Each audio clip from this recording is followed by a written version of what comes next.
And today, for you guys, oh, look at my Arelecchino. All right now. And guys, today for you guys, that we are going to Arelecchino's story quest. That's the wrong one. Right here. This is where we're going for the day, guys. So I know I'm been dying to see about the story quest, especially with the boss fight and the rest. So I don't know how this is gonna go work out, but we are going through this. So guys, before we start, make sure to leave a like if you like this video, subscribe for more, turn the notification bell button so you won't miss the video, follow me on social media down in the description below. And guys, so without nothing for the dilly dally, let's go and get to it now. Enjoy the story quest, guys, because this is about to get legit. Oh, dude, I am so ready for this, guys. All right, guys, let's do this thing. Yes.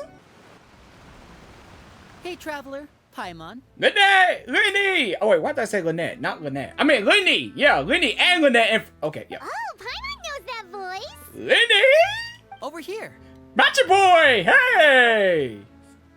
Hey, how's it going, Lenny? Lenny. Man, it's good to see my boy to again. borrow one of the more popular turns of phrase at the moment, this appears to be quite the fated reunion.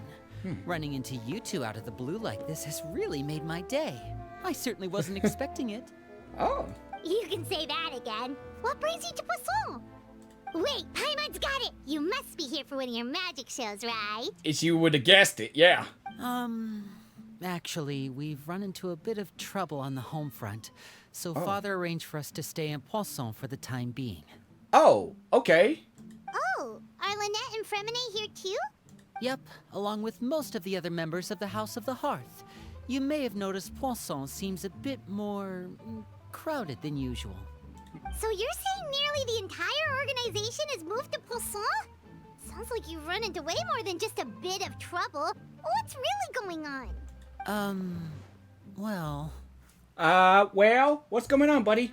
Since the two of you are so curious, Oh! perhaps I can fill in the gaps. Oh, dude, that's a good jump scare, but dude, she just came out of nowhere. That's a jump scare right there. You scared Paimon half to death. good Arelecchino jump scare. Wow, she just came out of nowhere. Father, you're here. Wow, how did she come that quick out of nowhere?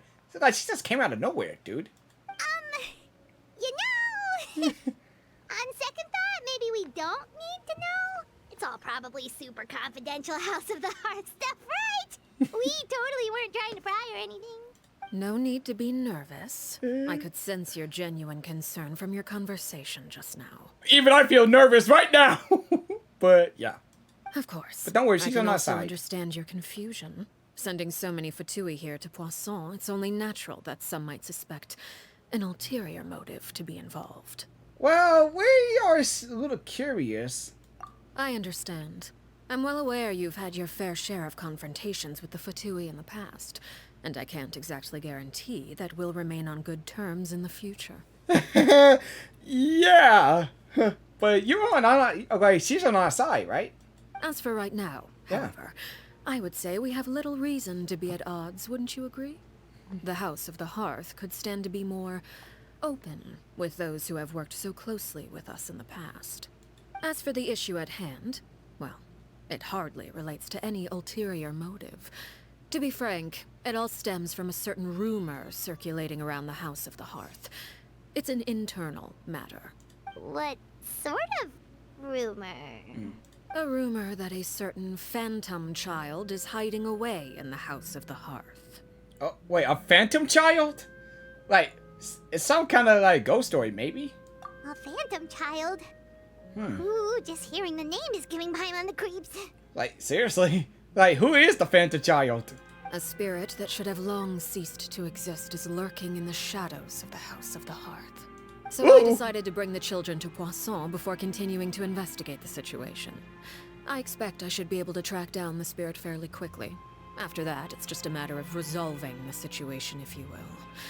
It shouldn't be much trouble at all. Oh. If you're curious, or if you still have some concerns, it might be advisable to stick around for a few days. I'm sure the children would be exceedingly pleased to welcome some visitors. Oh, Lenny, I'll leave you to entertain our guests. I have some matters to attend to. Of course, Father. Okay, so she's kind of let Lindy be in charge. Like like Lindy is a leader. It kind of feels like it. But there she goes.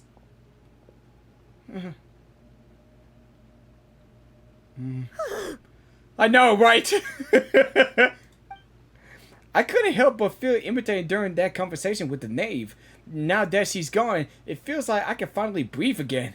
Yeah, I tell you, you can't even feel comfortable being around her, but still, I mean, gotta get used to it. But she said she's on our side now, but I'm not sure in the future that we might have to fight her, though, but still. But yeah, she also suggests that we stick around a few days, but why? It has we long have been to go a fight dream her. of mine to invite you to our home and introduce you to my other siblings. You're quite well known in the organization already. A lot of people have been talking about you, especially after everything with the prophecy. Oh. If you're willing, why don't you stay a while and have a little chat with us? Alright.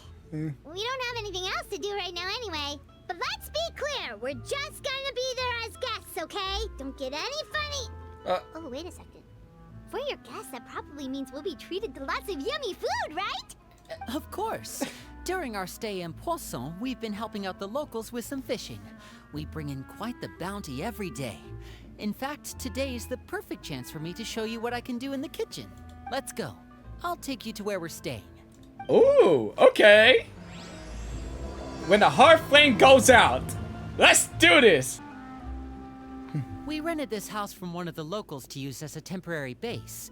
I'll come back later and tidy up a bit. After that, it should be all ready for you to stay in tonight. Awesome, thanks. So, where are we off to now? Well, when I happened to run into you two earlier, I was actually in the middle of distributing some supplies. With this many people staying in Poisson, we have to bring in outside supplies every now and then. I should probably make sure the rest of these provisions get delivered. Otherwise, people might start to get antsy. Antsy, huh? Okay, we'll come with.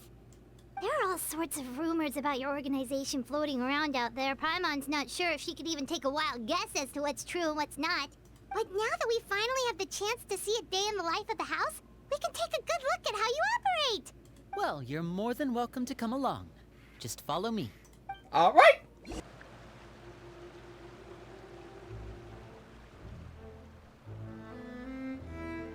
Linny, we're finally here. The supplies. I'm assuming you've...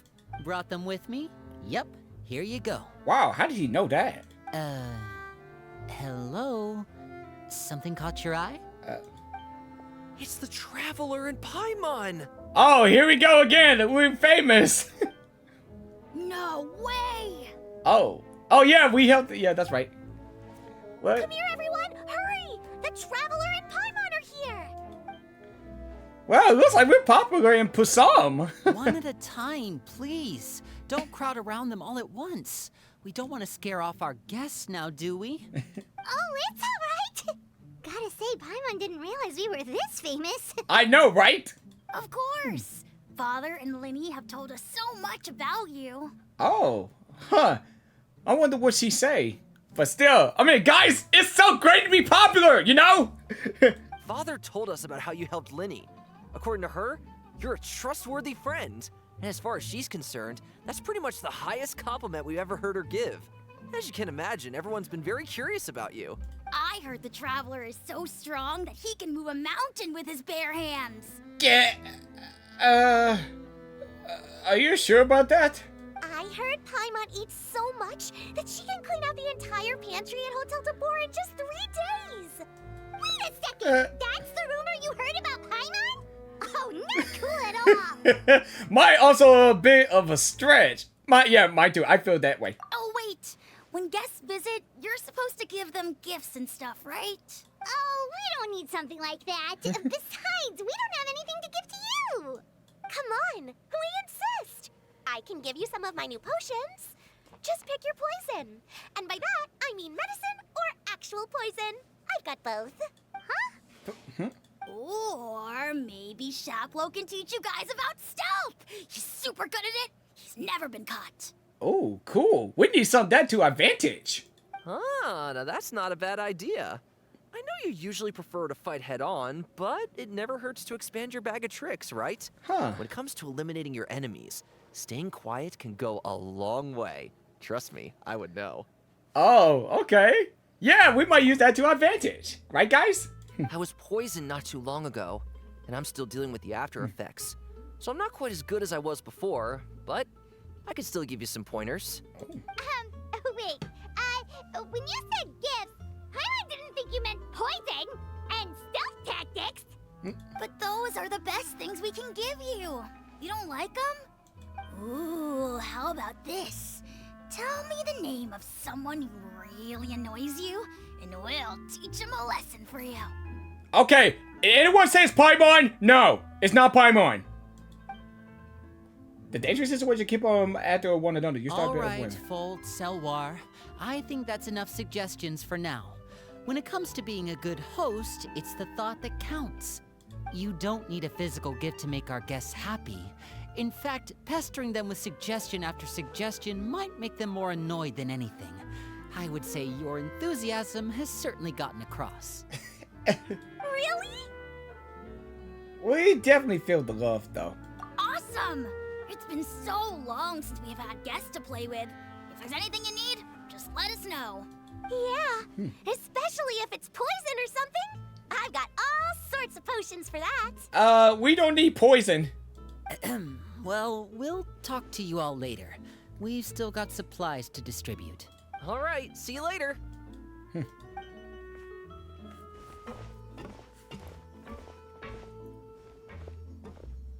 Bye! Bye. Huh. Nice guys. Lenny, about all that poison and stealth tactics talk just now. Scared you, did it? That kind of talk comes with being part of the House of the Hearth. When Foltz was really young, he strangled all of his family pets. Wait, Just what? Out of curiosity. He was labeled a dangerous problem child and was abandoned by his family. Oh. Elwar has an unnatural obsession with potions. Father has forbidden her from trying all the different concoctions she comes up with, but she still tries to test them in secret. You really have to keep an eye on that one. Oh. Okay. Chaplot is around my age. While I'm mainly responsible for collecting intelligence, he handles surveillance. He's very passionate about his work and has no reservations about taking on some very difficult missions. Oh, okay. Oh, so these are the... Oh, I did not pay attention. So these are the rest of the people that with the family of the Hearth. Okay, I understand. I know you two probably aren't used to that kind of talk, but I can promise you they only had the best of intentions. Things like stealth tactics and developing different poisons, they really mean a lot to them. They were just trying to share the best of what they could offer, that's all. But that stealthy part, we need that. I mean, like, dude, we really need some stealthy mode. Filiol, supplies are here. Thanks. And who are these two? Outsiders? Allow me to introduce you. This is the Traveler and Paimon. Oh, you're the famous duo I've been hearing so much about. Oh. It's nice to meet you. I heard you've traveled to all sorts of places. Is that true? Yes. Of course! We're making our way all across to that! Oh, good for you. You must be pretty familiar with Fontaine by now, then. Have you seen the new opera that started running recently? I think it's called... The 4,000 Thieves? Because I can't remember This this. is the first we've heard of it. It seems like it's going to be fantastic. From what I've been able to tell from the posters, anyway. You should definitely check it out if you have the time. Oh, and there's the Blind Maiden, too. That one is supposed to have audience interaction. Seems pretty interesting. You spend more time talking about popular culture, atmosphere, game over After rats. this mission is over, I think I'll go get a manicure. Oh, maybe I should dye my hair. Wonder how much it'll cost. Is it just Paimon, or do these two seem much easier to get along with than the others? Looks like the House of the Hearth has some normal members after all. I heard that. Oh! Oops. I'm guessing you're referring to Foltz and the others? Yeah, we're definitely not all like them. I bet those crazies are practically foaming at the mouth right now. I'm sure they just can't wait to get back to Snezhnaya to carry out the plan. That's enough, Filial. Don't talk about family members behind their back, right? Whatever. Let's go. Jeez. Guess this is goodbye then. If you ever have some time, we should go see the opera together. I wonder what's her problem. Linny? Well, that's it for the supplies. We should probably head back as well.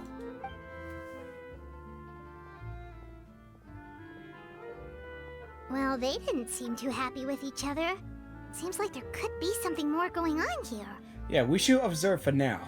You're right. We're only here as guests after all. Oh, Linny's getting super far ahead. Come on, let's catch up. So, what do you think of the members you've met so far? They certainly got a lot of personality. Well, Father is always encouraging us to be strong-willed and independent. So if there's one thing we've got, it's people who aren't afraid to speak their mind. Well, I should probably get cooking. Wanna join? Yes! Of course! Yes! Cooking with Linny! Oh, yes, thank you! Then let's head out and...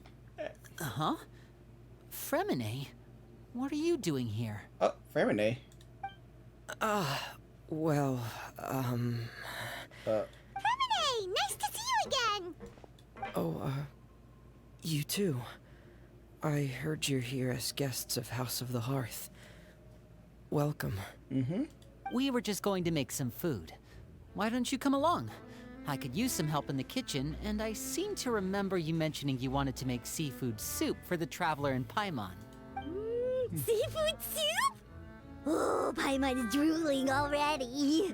Take it easy, Paimon. Were you looking for something just now, Fremine? Maybe I can help. It's nothing. I just wanted to see if there were any extra supplies. Yeah, we've got some left over. What do you need? Some food and water. And some clean cloth, if possible. No problem. Give me a second here. Food, water... Wait a minute. What do you need all of those for?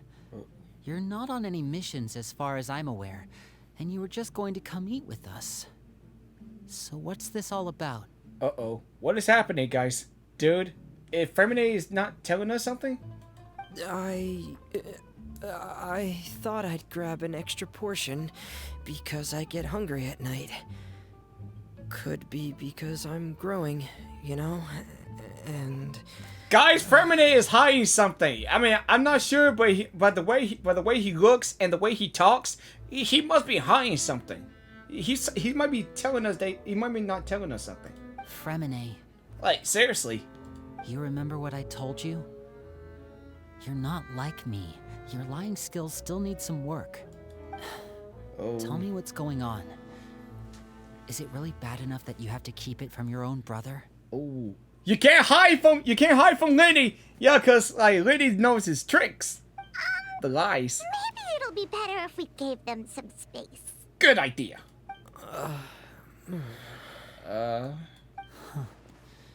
This is the first time I've seen that kind of look on your face. Whatever happened, does it have something to do with Father? Yes. Oh. Just follow me. Hello? Back! Oh, and you've brought some friends with you this time. Oh, hello? Hello, my name's Linny. I grew up in the House of the Hearth. And you are? Hi, Linny.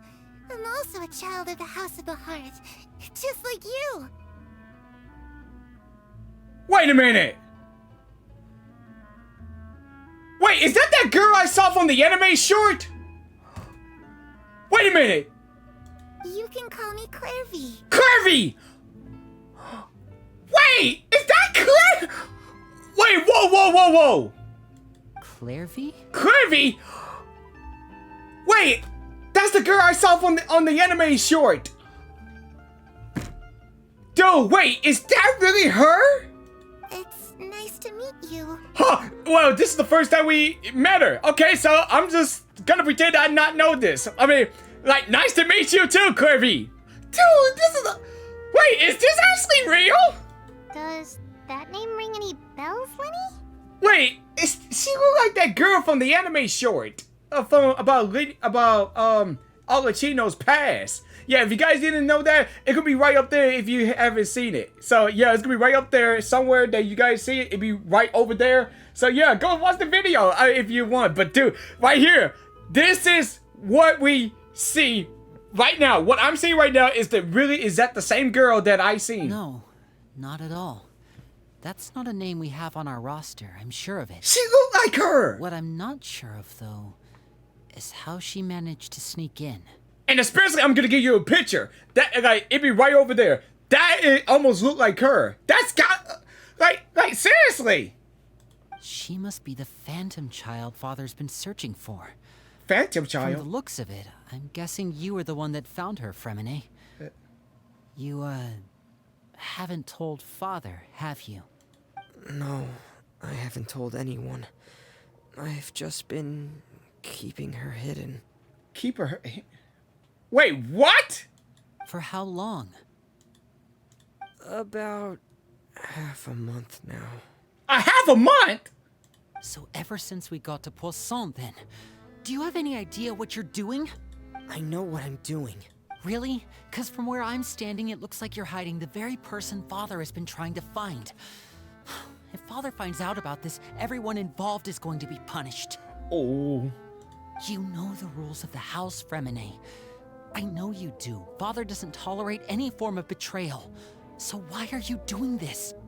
I've thought it through. And I just can't hand her over like that. Linny, don't you remember last year?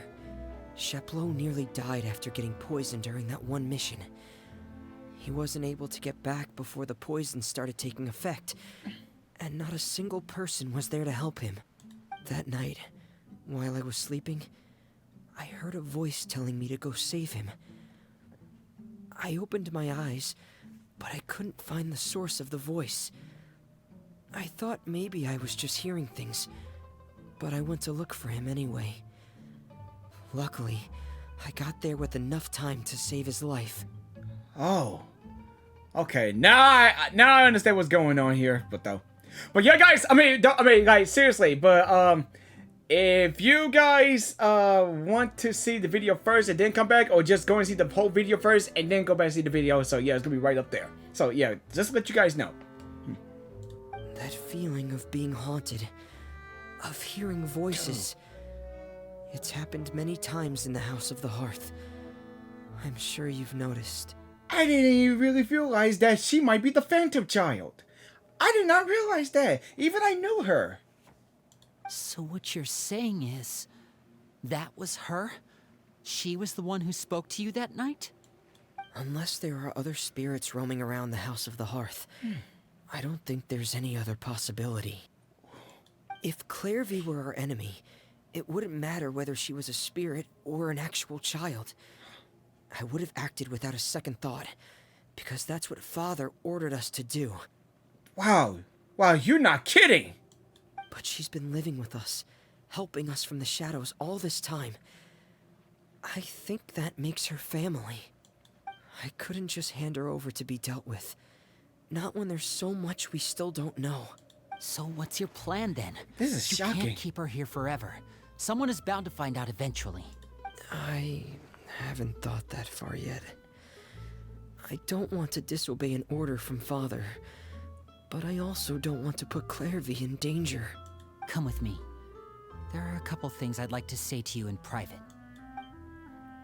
Wow, guys. Wow, this is crazy.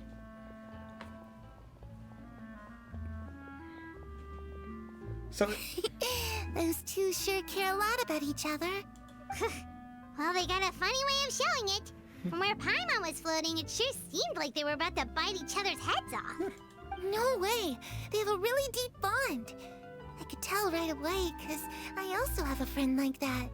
I just don't know how long that kind of bond can last. wait, did she mean Arelecchino? The knave? What do you mean? darkness in the house runs deeper than you can imagine. No one can get out alive. Oh, okay. I'm sorry, Lenny. I really didn't mean to drag anyone else into this. Like, no one can... Like, what does she mean no one can get out of there alive? Does it happen before? Oh, really? You didn't mean to? 'Cause I, for one, wish you did.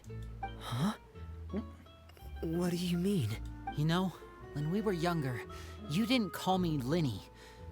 You called me brother, just like Lynette. We grew up together, the three of us. We were all orphans, all rescued by father. Of all the siblings in the House of the Hearth, I think our bond was the closest. Later on, when you started calling me Linny, I wasn't actually surprised. After all, Lynette and I are related by blood. We've had to depend on each other to survive long before we joined the house. Lenny, The darkest and most difficult moments of my life happened before you and I had ever met. I'm sure that's true for you as well. What? Even so, Fremine, we've stood by each other for all these years now, and to me, that means more than blood. You and Lynette are the most important people in my life. No one can replace you. So I won't let you face anything alone. Not if I can help it. Oh, looks like things are getting kinda heated between Linny and Fremine. Maybe we should go check on them. Hey, you two! Hope we aren't interrupting anything. Like a fight, or... Oh, wait a minute, Fremine. You're not crying, are you? Is everything alright? everything's fine. Thanks for asking. Oh, poor guy. Oh man, please don't cry, Femine. Please, I know this is understand to understand, but still. Well, we're all friends here, right? Mm-hmm. We've been through so much together, so if there's anything we can do to help, just say the word. It's just a small family dispute. It's not something our guests should trouble themselves with. In fact, it might be better if your stay ended here. But sometimes having guests around can come in handy. What are you getting at, Traveler? When guests are around, families are often on their best behavior. And any disputes are less likely to escalate. That's what you're trying to say, isn't it? Exactly! I just... Thank you. I was really hoping to keep you out of it. But even if I could think of some other reason to turn you away, I'm not sure I could convince you. I know things could turn dangerous, so I promise you this. From now on, I'll protect you like my life depends on it. Ah, he's like a brother to me! Me too. Ah, you too! That's one for today. Well, back to the matter at hand. My best brothers ever! If we don't plan on handing Clervie over to Father, then our only other option is to solve the mystery of her identity before Father is able to track her down. Dude, especially she might be coming out of nowhere and we don't know about it, and she heard about it, and dude, we're toast! That means finding out where she came from and what she's doing here. Then we can send her on her merry way and pretend like none of this ever happened. Oh yeah! I've tried that already. Oh, okay. And? And nothing. I tried taking her somewhere really far away, but after some time, she just reappeared. Dude, I hope Arelecchino doesn't appear out of nowhere, dude, because I would be so shocked. I would be nervous right now if she finds out, if she pop out of nowhere. She even came with us all the way to Poisson. It seems like wherever the house is, she follows. I don't know much about spirits. Do you two have any ideas? Let's see here. Paimon remembers hearing something like, if you fulfill a spirit's last wish before they died, they'll let go of whatever's keeping them here and return to the ley lines. Oh, it's just that Paimon doesn't really remember where she heard that, so it's not guaranteed to work or anything. Well, sounds like it's worth a shot. Guess that means we should go ask her about her wish. But first, Fremine, I need you to promise me something. What is it? I need you to promise me that this will stay between the two of us. We're the masterminds behind this whole thing. No one else gets involved. Can you do that for me? Of course. I promise. All right. Okay. Then let's seal the promise just like when we were kids. Fist bump on 3. Ready? 1, 2, 3. Oh, like a fist bump. Like a fist bump promise. Wait, Lynette is here too? Wait, she just come out of nowhere? Wait, does Lynette know about this too? Wait, Lynette just come out of nowhere. Wait, is she heard about this too? Wait, how long has she been hiding there? Whoa! Dude, Lynette! you scare me. But what a surprise! What brings you here, dear sister? Wait, how long has she been hiding there? Seriously. And, when exactly did you get here? How much did she hear? Uh-oh. Oh, dude. You're an idiot, brother. An idiot. And you too, Fremine. Okay. You 3, Traveler. Whoa! And you 4, Paimon. Oh!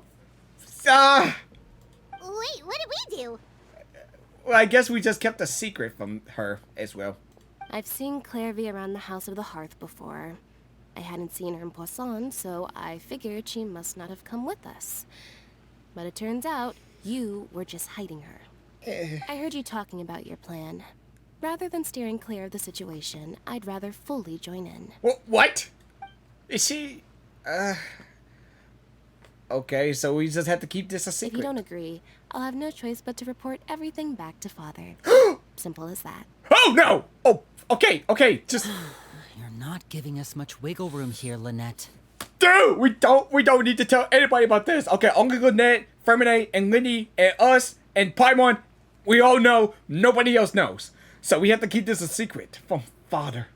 Well, I guess we're all in this together then. All right, then. After we talk to clervie, we'll figure out our next move. There's no time to lose. Let's go. I'm full. Thank you for bringing me this food, you guys. She said she's full, but the food doesn't look like it's even been touched. I mean, well, she's a spirit.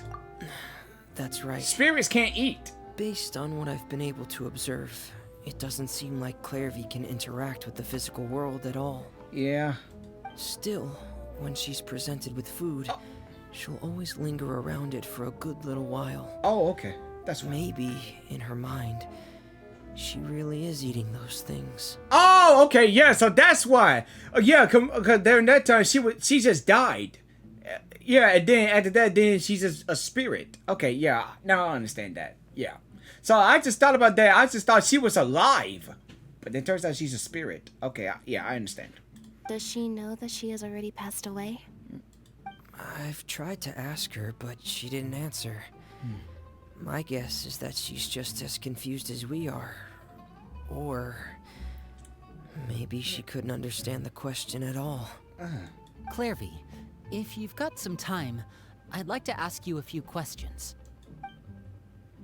Sure. Oh, another new friend.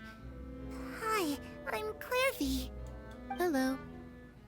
Clervie, how did you join the House of the Hearth? Huh? Isn't it the same for everybody? The knave brings you here and then you can't leave. It's just that your name, it's not on the roster. And I've never seen you before. The roster? Oh, I get it now.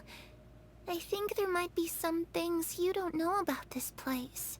The people in charge, they're not as nice as they look. They say they keep a roster, but it's not complete.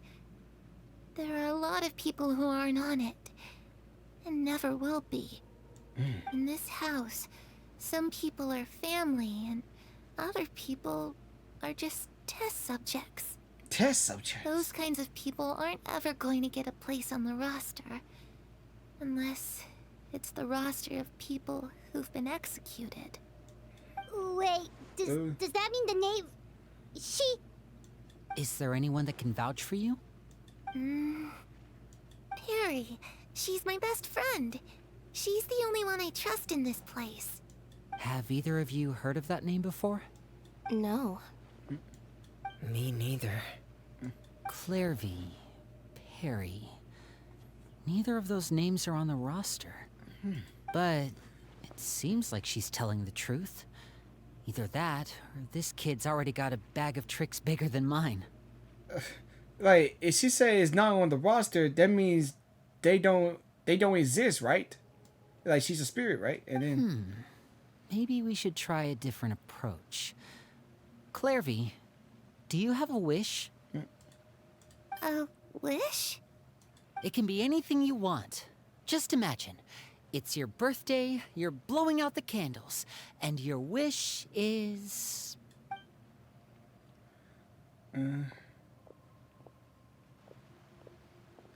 what's her wish? To go outside. Where the sun can find me. That's... it? Well, that sounds easy enough. Well, I don't think it's not be easy when the knave is around. The darkness in the house runs deeper than you can imagine. No one can get out alive. Yeah, that's the part I've been asking. Like, no one can get out alive. What does she mean by that? That no one's escaped the house of that? Like, what does she mean by that? Things can't be this simple. Oh, me and the traveler, Ether always said the same idea. Like, what does she mean by that? Like, no one's get out of there alive. What does that mean? That means when somebody in the house there, no one can leave? Something like that? That's what's going on? I still don't understand. Okay, time to divide and conquer. Listen up. I've got a plan. I'll try and find a way to use basic illusory magic to take Clervie outside and bring her somewhere with sunlight. Lynette, try and find the list of executions that Clervie was talking about and see if her name is on it. Fremine, you stay in Poisson. We can't be the only ones who've had run-ins with Clervie. I need you to collect intel on everything she's said and done. Understood. I'll try my best. What about us? What should we do? I really appreciate your willingness to help, but this is a family matter. I don't want to drag you in too deep. It's too risky. Let me think. Since Father considers you to be guests, maybe you could stick by her side for a little while. You don't need to do anything except keep up some nice, casual conversation. Ah, Paimon gets it. You want us to distract her. How should we contact you? I'll give you a magic bird. If Father suspects something, all you need to do is release it when she's not looking, and it'll alert me that something's wrong. Of course, that's only as a last resort. If Father doesn't seem to notice us, there's no need to make contact. We'll reconvene here tonight after all's said and done. Okay. If the worst-case scenario happens and we're discovered, just tell Father everything. We're not going to let our guests get punished for our own actions. That's where we draw the line. Be careful, buddy.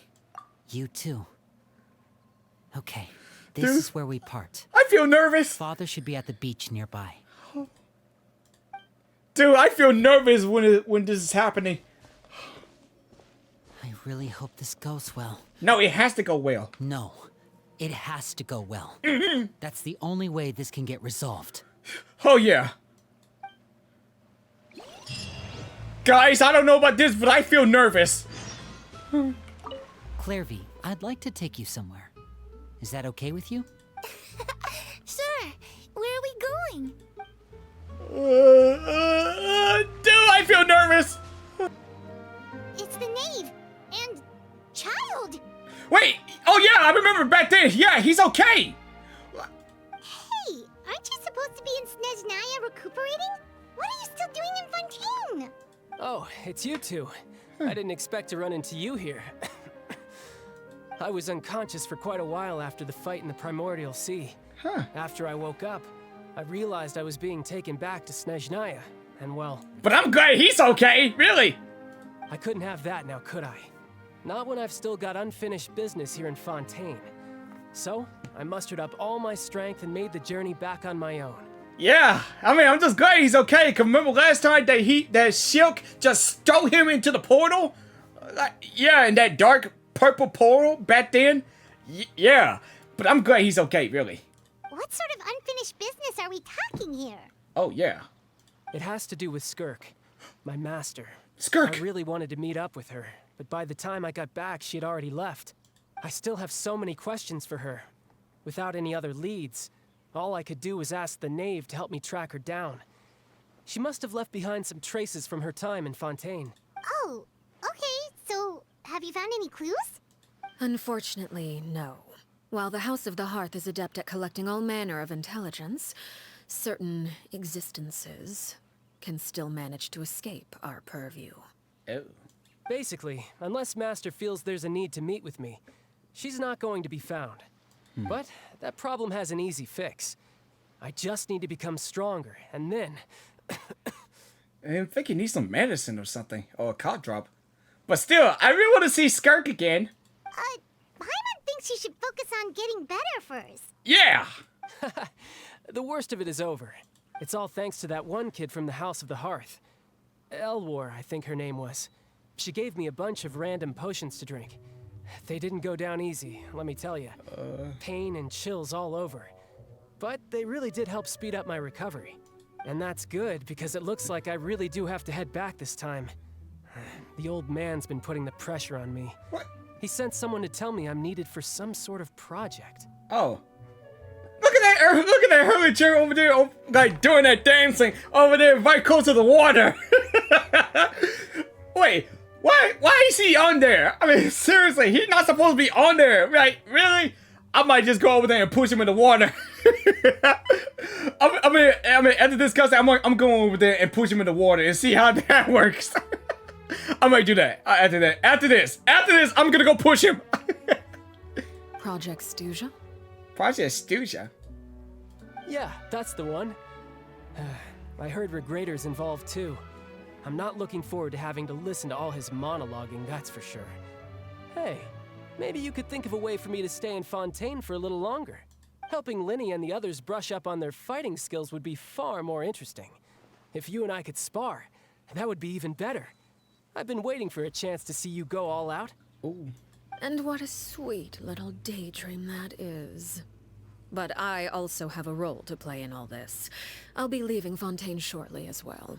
Besides, considering how little they see fit to step outside the homeland, being called on to return to Snezhnaya by such illustrious dignitaries, what a great honor. Wouldn't you agree? One I could do without, I'd say. Is it just Paimon? Or does it kind of seem like they're... Like, casually trash-talking back to their colleagues behind their backs? So, dear guests of the House of the Hearth, to what do I owe the visit? Well, We just want to learn more about you. Right! We're super close to Linny and the others, but we still don't know much about you! Yeah, seriously. I mean, like, we know about her past, but I want to still know more about her. Like, really. Is that so? Mm-hmm. Introductions have already been made, have they not? Well... Well, you see? There's only so much you can learn about someone from a short introduction. Mm-hmm. At least tell us something a little extra, like... Why do you call yourself father? Yeah, something like that. Especially she just got heard from the Vituris, right? But still, like, no, from the Vituri Harbingers, they call her the knave. But like, how did she become the father? Especially when she take care of those kids. Like, why? How did she become a father? Yeah. Huh, good question. Mm-hmm. I'd also like to know. Oh, looks like Chayo's in it too. Yeah, I want to know why they call you father. The fact that you have to ask tells me our intelligence work has been quite successful. Telling you the answer to that question would only serve to undermine that success. And we can't have that, now can we? Spoken like a true diplomat. That was some expert sidestepping right there. Sidestepping? Oh, he no terms. Well, if there's nothing else, I think I'll take my leave. I still have a small matter to resolve at home. Wait, don't go! If the knave leaves right now, she's sure to run into Lenny and clervie. Should I release the bird Lenny gave us? No, we should try to get her talking about something else. About the house of the hearth. What does the organization mean to you? I'd also like to hear the answer to this. Uh-huh. I've met some of the members of your organization, and they all seemed like really good kids. They actually reminded me of Tonya and Tusser. Which, by the way, if you ever betray them, I'm just letting you know, I won't let you off easy. And why would I betray them? Well, you've already betrayed the House of the Hearth once, haven't you? At least, that's what I heard.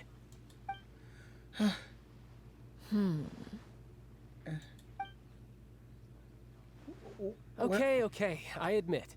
That's just what the old man told me. The rooster, I mean. The knave betrayed the house of the hearth. So does that mean what clervie said was true? Does the knave really treat her children like a test subjects? Wait, did you really do something bad to those kids? Never mind what I've done. I'm more curious as to what the mighty rooster had to say. Care to enlighten me? Well, nothing much. Just some stuff about you taking out many other members of the House of the Hearth, and even going so far to attack your own family. I see. Huh. Based on your reaction, I'm guessing it's all a bunch of lies. Hardly. I don't appreciate his particular turns of phrase, but I suppose he didn't say anything untrue. Although, it would be more accurate to say that there is a certain level of prejudice involved, but I don't intend to clear that up just yet. Prejudice has a funny way of concealing the real truth behind certain things, an attribute that I find to be quite advantageous. Even I like Arelecchino, even she's really playable now, especially she's the best ever. But still, I need to know more. I need to know about her, seriously. Call yourself a Fontanian, for example, and people will assume all sorts of things, when the real truth is that this is simply the land where I was raised. Oh, Huh? You're not actually from Fontaine? But then, why did you try to help out with the prophecy and everything? I was trying to protect the children born in Fontaine. Claiming that I myself was a Fontanian simply made it easier to operate. People would hardly suspect a fellow Fontanian of having any ulterior motives. Who wouldn't want to save their homeland after all? man, she has a point. The primordial sea wouldn't have any effect on me, but it would have caused great harm to the House of the Hearth. Oh. Well, you wanted extra information, didn't you? There you go. I hope that satisfied your curiosity. Wait, so she immune to the primordial sea? Wait, so it's not affecting her? Wow, she must be more powerful than I could ever possibly imagine. Just like the Traveler. So much for learning anything about her betrayal. She probably only revealed the other secret in order to change the subject. It seems like she's trying to avoid talking about her past. So, you stayed in Fontaine for the kids. I guess I was wrong to believe you'd betray them. Apologies. Looks like I was holding on to some prejudices myself. Good. Like I said, I like it when others have misconceptions of me. Wow, she want to end this conversation badly. I mean, like, she really don't want to say anything. I mean, like, why she can't reveal the past to us? I mean, we only helped her, and we should be trustworthy to her or something. Like, why she can't reveal about her past? Actually, while I was recuperating at the House of the Hearth, there was something else that really caught my attention. Like, seriously, come on, like, this is her story quest. We should have known everything about her. I mean, I guess we just can't dive into it about her past, about everything about her, right? I mean, that's what this story quest is all about. Like, know everything about the character, right? About Arelecchino. I heard that members always resolve disputes and arguments with a friendly spar, and the loser has to back down. Seems pretty cool if you ask me. Would also give them plenty of opportunities to hone their skills. Well, that's only a recent development. In the past, such spars weren't nearly so friendly. The losing party would lose everything, including their life. They were that high stakes? Whoa! Whew, at least that's not a thing anymore. Well, the current atmosphere's not half bad. I'm a bit jealous, actually. You've got so many family members around you, and you even get to live with them. Having a lot of family around means dealing with a considerable amount of bickering and scheming. Once Tonya and Tusser enter their rebellious phase, I'm sure you'll understand. Just imagine. Tusser becomes obsessed with plucking out strands from the rooster's mustache, or Tonya decides to dye her hair 42 different colors. Wait, what? Okay. I get the picture. What? As the conversation Stephen talking to Trouble, Sawyer begins to share her story. Share your story, and then the conversation leave you falling asleep, but you're grateful to leave you buying some time. Well, would you look at the time? I should probably get going. Traveler, Paimon, I'm not sure where our paths will cross next, but the next time we run into each other, we should definitely try and find some time to spar. Yeah. Again, maybe this is a conversation we can have when you look less like you're gonna keel over. All right. Well, thanks for everything, Arelecchino. No thanks necessary. Arelecchino, You also okay. played a part in obtaining the Gnosis. I would say we can call ourselves even. I like the sound of that. Well, I'm off. See you all some other time. Okay. We should probably get going too. Do you want to head back with us? Oh? You want me to leave so soon? Oh, well, you see, I'm rather enjoying the evening breeze. If you don't mind, I think I'll stick around for a bit. I have some things to think about. Okay. Apologies for not attending to you like a proper host. Please forgive this slight. I do hope you'll have a pleasant stay. we managed to keep her distracted until nightfall. Good thing Child was there to keep the conversation going. You don't think she suspected anything, do you? Not really. Oh, I wonder if Liddy ran into any issues. Let's hurry back and see how everything went.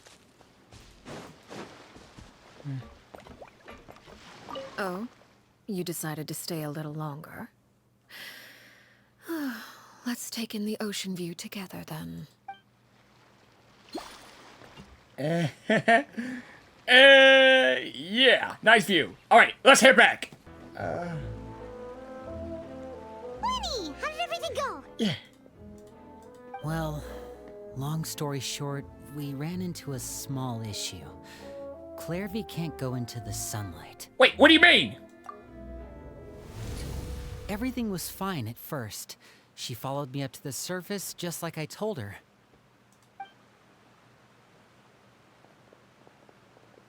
But as I led her out of the shadows and into the sunlight, she vanished.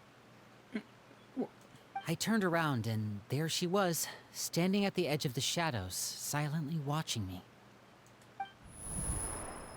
Wait, so that's not... Wait, that didn't work? Maybe she's afraid of sunlight, or...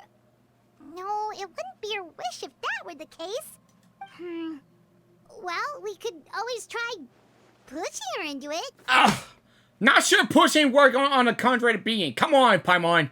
Oh, true. Yes. I've pretty much tried it all already. Nothing worked. Eventually, the sun went down, so all I could do was bring her back here. How did it go with you, Lynette? Good. I've got the list. It's right here. Really? Well, what are we waiting for? Let's take a look.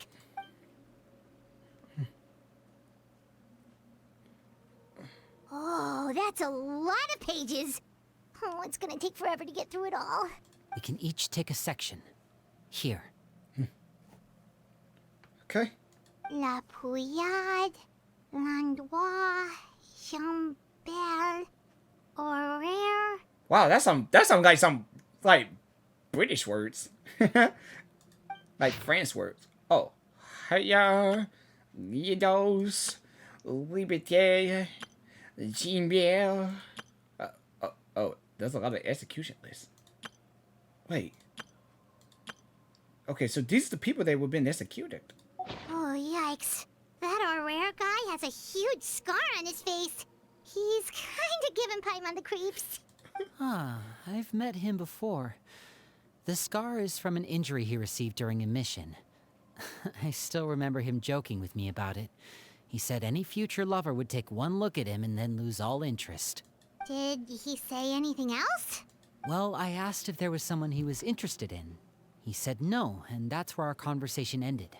It was only later that I learned he really did have someone he liked. He risked everything to escape so he could be with her, but it didn't work. One day, Father asked to see him, and, well, I never saw him again after that. Wait, did Arelecchino did something to him? Wait, so that means the knave, she... Dude, did she did something to him? Did she execute him? It may seem cruel, but it's just one of the rules of the house. What? Betrayal is not to be taken lightly. We know too many secrets to come and go as we please. So, if you do try to leave, you pay with your life. So that's why clervie said no one got out of there alive. Like she said about the darkness of the house of the hearth, and no one's got out of there alive. So that's what he meant. Like if you even you stay at the house of the hearth, but if you leave, you paid it with your life, and no one's got out of there alive if you tried to leave. So that's what she meant. That's what clervie was meant. So I must the sense of the group. Her name's not here, huh? Well, that's not too surprising. It doesn't seem like this list is complete. It only contains records dating back around 5 years. Let's shift our attention then. Fremine, were you able to find anything out? But I say if the knave finds out that they've been doing this, they might get executed too. We can't let that happen, buddy. We can't let that. We can't let that happen, guys. Fremine? Sorry. I was thinking about something. I managed to talk to quite a few people, but I couldn't help but notice that the atmosphere in the house was a little... strange. Strange how? Strange. Yeah, I mean, I know there have been arguments in the past, times when people haven't gotten along. Chaplot and Filiol are a good example of that. Oh, those are two of the people that we met while delivering supplies. Paimon can see how they might not get along. They had very different vibes, and their, interests seem to be pretty different as well. That's to be expected, actually. Father brought us all here, shared her knowledge with us, taught us how to fight. That's one thing we all share. But that's also where the similarities end. Not all of us feel the same desire to stay here. As members of the House of the Hearth, we're also considered part of the Fatui. And to a lot of people, that's an identity they never asked for. Certain members get older and realize they want something else for themselves. But considering the rules of the house, most people would never say that out loud. What? People like Chaplot and Foltz are loyal to Father and her vision. They're proud to be part of the Fatui. Filiol and Nantoy, on the other hand, well, they aren't quite as enthusiastic. These kinds of conflicts have always been there. It's not like Father is in the dark about any of this. Well, that's true. But it just feels like things have gotten worse lately. Filiol and the others, it seemed like they were meeting in secret to talk about something. I can't say for sure, but I think they've met clervie. You think she's been inciting them to act out? No, not exactly. But I wouldn't be surprised if she said something to them about the darkness in the house and how deep it runs. She's told me about it before. Experiments being run on children. People being used as pawns on the battlefield without so much as the strength to survive. Dude, that's harsh. And they just believed all that? Without any evidence? Clervie's words probably gave them the excuse they were looking for. Whether they actually believe them to be true is secondary. This is all because of Project Stuja, isn't it? Whoa! Wait, how did he know about the Project Stuja? Yeah, like Arelecchino said it before. Whoa. Hold on a second. What's this Project Stuja all about, huh? This is the second time it's come up now. Sorry, but I'm not sure of the details either. I only know what Father has told us, which is that it's something the Rooster and Regrator have been working on together. Apparently, it has to do with the Fatui's strategic plan for the future. Because the House of the Hearth was so successful in obtaining the Gnosis, we now have the honor of playing a key role in Project Stuja. Wait, but isn't that a good thing? Key role is just another way of saying dangerous role. To us, the whole thing is an inconvenience. Father thinks so too, but she's in no position to refuse. Their plan isn't exactly unreasonable, and they've been funneling the house a lot of funding. It's just that we'll lose a lot of members in the process. Participating in the plan, it's an honor in name only. What they're really trying to do is subdue us. The existence of an intelligence organization outside their control makes them feel uneasy. It looks like the Fatui are plotting something big, but given how little Linny and the others seem to know about it, I probably won't be able to learn much. I should keep a sharp eye during the future dealings with the Fatui and see what I can learn. Yeah, especially we might have to go fight those Fatuis by doing something big, so we need to prepare for the future about this. I mean, it's like this would be the future of Genshin Impact. Okay, super complicated top secret Fatui business aside. We keep that in mind. What does all of this have to do with the conflicts you were talking about earlier? Paimon doesn't get the connection. External pressure has a way of exacerbating internal strife. You can't overlook the power of fear either. People are afraid of dying, and that fear is often the impetus for a lot of stupid decisions. I thought resolving the clervie situation would make everything go back to normal, but it looks like things are more complicated than I thought. If we leave Filiol and the others to their own devices, sooner or later, Father will be forced to take action. We can only focus on one situation at a time, brother. You're right. Even if we confront Filiol and the others, it won't do any good. It might even make matters worse. We should focus on clervie for now. Well, it's getting late. We should head back and get some rest. We'll try again first thing tomorrow. Lynette, you stick with me this time. Fremine, keep a close eye on Filiol and the others. Make sure they don't do anything they'll regret. Good work today, everyone. Have a good night, and I'll see you tomorrow. Your mind's racing all thoughts, but you basically can't sleep. Oh, I'm always looking forward to an early night, but she can't sleep at all. Hey, you don't think the knave will be too angry with Linny and everyone if she finds out about all this, do you? She's even scary when she smiles. If she were to actually get angry... Ooh, you have to protect Paimon if that happens, okay, Traveler? I mean, seriously, I'm also afraid of her too. Oh, well, in that case, we should just plan on running away. We'll grab Linny and the others and we can make a break for it as fast as we can. Oh, I wish we could do that. Look over there. Oh, clervie? Quick, let's catch up with her before anyone sees. Yeah. After her. Clervie, wait for me.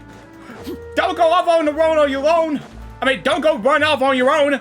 I mean, if that's what I'm supposed to say, we're ready. But whoa, she disappeared. Wait, what? Huh? Wait, how in the world? Wait, she disappeared right there. And then, how in the world she get up there that fast? Wait. She's run off again, dude. Oh yeah. Oh, that's right. She's a spirit. That's why she had to. That's how she moves that so fast. Okay, finally. That moon? Clervie? Oh. I opened the window while no one was looking. Look how pretty the outside is. Window? If only I could have more than this. You probably think I'm being silly, huh? All this hopeless resisting. It's better to dream of what I could have than try to make it a reality, right? Please, help us get on the same page here, Clervie. We need you to tell us what you know. Can you do that? Sure. Although, after you hear all this, I think you might regret that decision. Everyone in this family is nothing more than a tool. Something to be used and exploited. We're all expendable. Including me. As long as you're useful, you get to stick around. Lose your value. You're handed over to the doctor, experimented on, The doctor? and given a fate worse than death. I've seen it happen again and again, and I've had enough. You're saying the knave did all that? It's just, that doesn't seem like something she would do. She's scary and all, but it seems like even she has lines she wouldn't cross. I knew you wouldn't believe me. Everyone thinks she's a good person. They all think of her like a real mother. Mother? Mother? But she doesn't deserve that title. She's disgraced it and tarnished it. And if I had things my way, I'd never see her again. If only Perry were here, she'd understand. Perry? There's that name again. Also, Paimon's getting a strange feeling. It almost feels like she's not really here with us. Paimon can't tell if she's actually talking to us or if she's mistaken us for someone else. Like, she's a spirit. Like, it could be anything. Well, in any case, it seems like she really needs someone to talk to. We should keep her company for a little longer. She looks so young. But it seems like she's been through a lot. Yeah, I tell you. It's getting windy. I should close the window. Ooh, look at the moon. Isn't it pretty? Hey, wanna hear a secret? I heard that if you look up at the night sky in Snezhnaya, you can see the aurora. It's supposed to be super pretty. Even prettier than the moon tonight. I would love to see it. Perry and I promised each other that once we're older, we're gonna go see it together. But I can't find her. I'm worried she's also been... No, that wouldn't happen to her. She's special. Mother likes her a lot. We should really go talk to Mother, but we just fought. She doesn't want to see me, and I'm too scared to face her. What should I do? I think she wanted to go see her. But we gotta keep this a secret from her. I mean, really. After some time, clervie would come back to herself. She was weak and weak. Paimon really doesn't understand what's going on with her. Well, let's head back. We've got an early morning tomorrow. The night passes. All right, looks like we're all here. Let's go ahead with the plan. But before we do that, I have a question. Oh? What is it? Have the knave and the doctor ever worked together? What makes you ask that? Well, we kind of ran into clervie last night, and that's what she told us. We met the doctor back in Sumeru. He's super dangerous. I know. And he's done all sorts of bad things. Yeah! He must be stronger! It's possible that Father and the Doctor have had certain dealings, but I don't think Father would work with him. We're not really on the same side, so there's not a lot of trust between them. That doesn't exactly set the stage for a successful partnership. I did hear, though, that when Father first became a Harbinger, the Doctor offered to work with the House of the Hearth. Father rejected most of his proposals, except for one. It had to do with some sort of secret experiment. Secret experiment? Could that be what clervie was talking about? I don't think so. I don't know any details about the experiment itself, but I do know it's an entirely independent operation. The Doctor only proposed a direction for the research. That was the extent of his involvement. I still don't think that counts as working together. Oh, okay. Well, we just thought about it. The details of the experiment are confidential, but complete records are kept on all participants.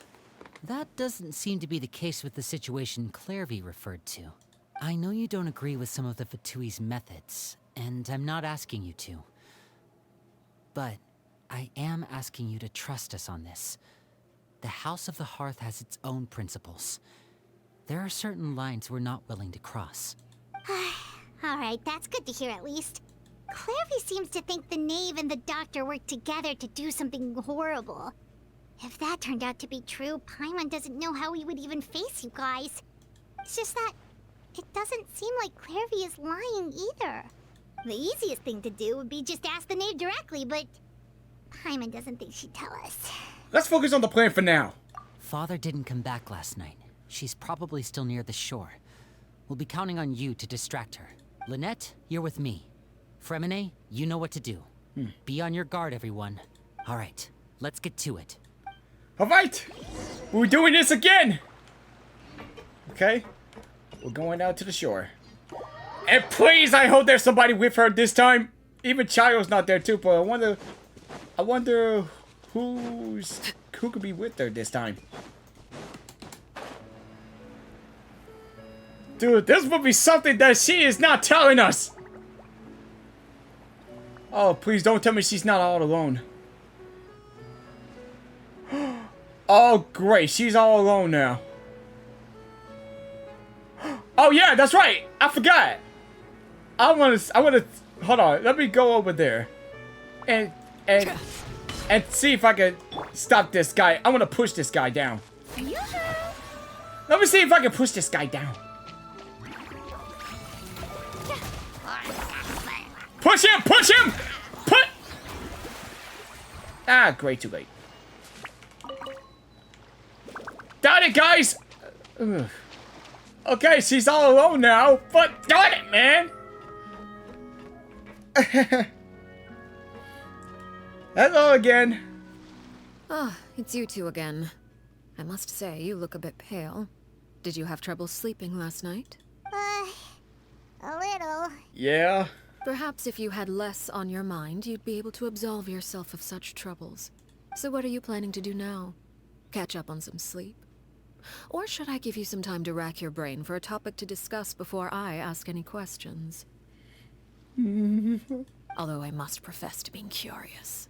Without Child here, how do you plan on distracting me? Oh! No!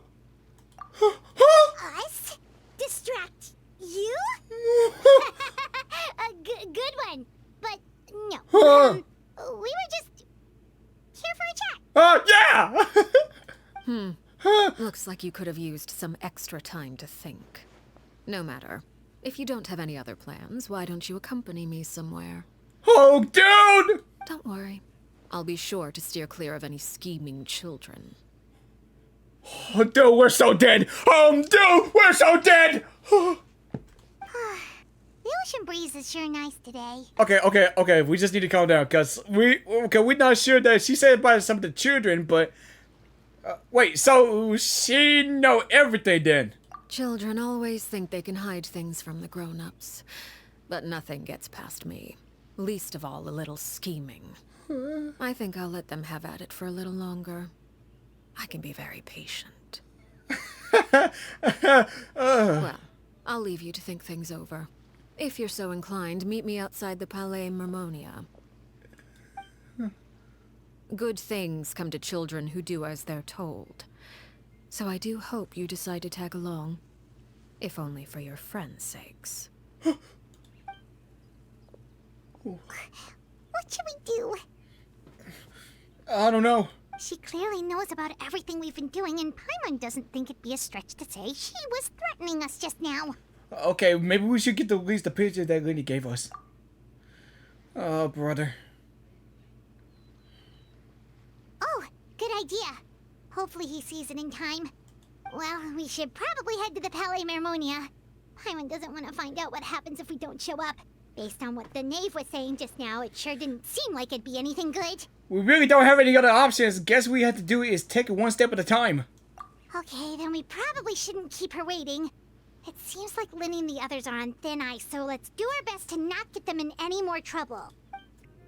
Seeing as we still have some time before my meeting, we might as well enjoy some pleasant conversation while we wait. Yeah! I'm glad to see you get along with my children. Being surrounded by good companions is necessary for a child's development. You're not planning on doing anything to them, are you? I assume you're referring to Lenny, Lynette, and Fremine. Although, there's that situation with Filial and Nentoy as well. Wait, she know It everything. appears quite a few people have been acting out lately. Dude, I think she know everything. No matter. I'm not one to discriminate. All those who betray the house meet the same fate. There are no exceptions. Does that mean you're going to kill them? Oh, are you here to beg for their lives? What? I'm sorry to disappoint, but the rules of the house change for no one. In my organization, everyone is responsible for their own actions. No, seriously, you can't do this. But don't you care about them at all? They really respect you. They even call you father. You must feel something for them. Any organization in which feelings come before principles is one destined for ruin. The House of the Hearth is hardly an exception. You could say our principles are more stringent than most. Dude, are you serious? Perhaps I can offer you this consolation at least. As our guests, you two will not be held accountable along with them. There's no other way to solve the issue? I would imagine Linny, Lynette, and Fremine will be able to keep their lives. As for Filial, Nentoy, and the others, I'm afraid there's little I can do. They can try to escape, but once you know our secrets, there's no getting out alive.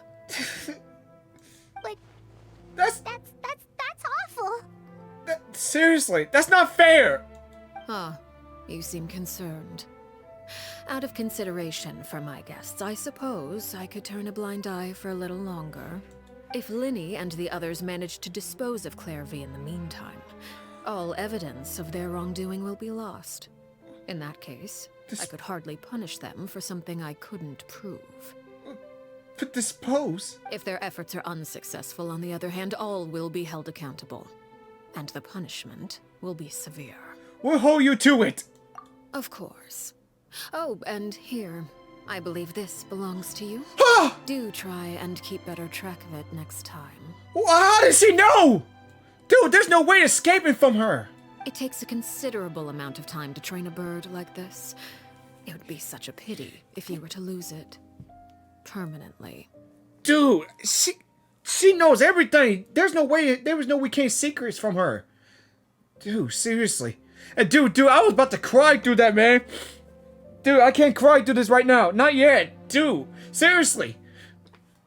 Wait, where did you get that? But how did she... Well, I'm afraid that's all the time we have to chat. Now, for the matter at hand. Dude, there's no way there's some secrets could get past her. She knows everything. I asked you to meet me here because I have business at the Palais Mermonia. It has nothing to do with you, but I think it would be prudent for you to stick by my side for the time being. There will always be time later to run off and tell Linny what you've learned. Well, time to go. Looks like we wrapped things up just in time. Dude, I thought she was going to really execute Linny, Lynette, and Fremine. And dude, I was about to cry, man. Dude, seriously, I am not kidding. I was about to cry, man. Dude, I was about to get emotional right there. So this is the first time... Wait. So this is the first time Arelecchino and Neuvillette meet each other. It's been a while, Monsieur Neuvillette. Oh, no. Oh, wait, no. This is not the first time. They already met in the meeting. So, yeah, so this is the second time. I must say, I wasn't expecting my meeting request to be approved quite so quickly. The Palais Mermonia operates with an efficiency worthy of admiration. It is only right that an esteemed diplomat such as yourself should be afforded the proper level of respect. Although, if I may speak plainly, I must confess that I did not anticipate we would have the occasion to meet again after presenting you with the Gnosis. I see you brought the Traveler and Paimon with you as well. If I may inquire as to the purpose of your visit. I'll be departing Fontaine shortly. There is, however, an outstanding matter that I would like to see resolved before I go. It requires a rather lengthy explanation, I'm afraid. So I took the liberty of explaining everything in this proposal. Please review it at your leisure, Monsieur Neuvillette. What is she showing him?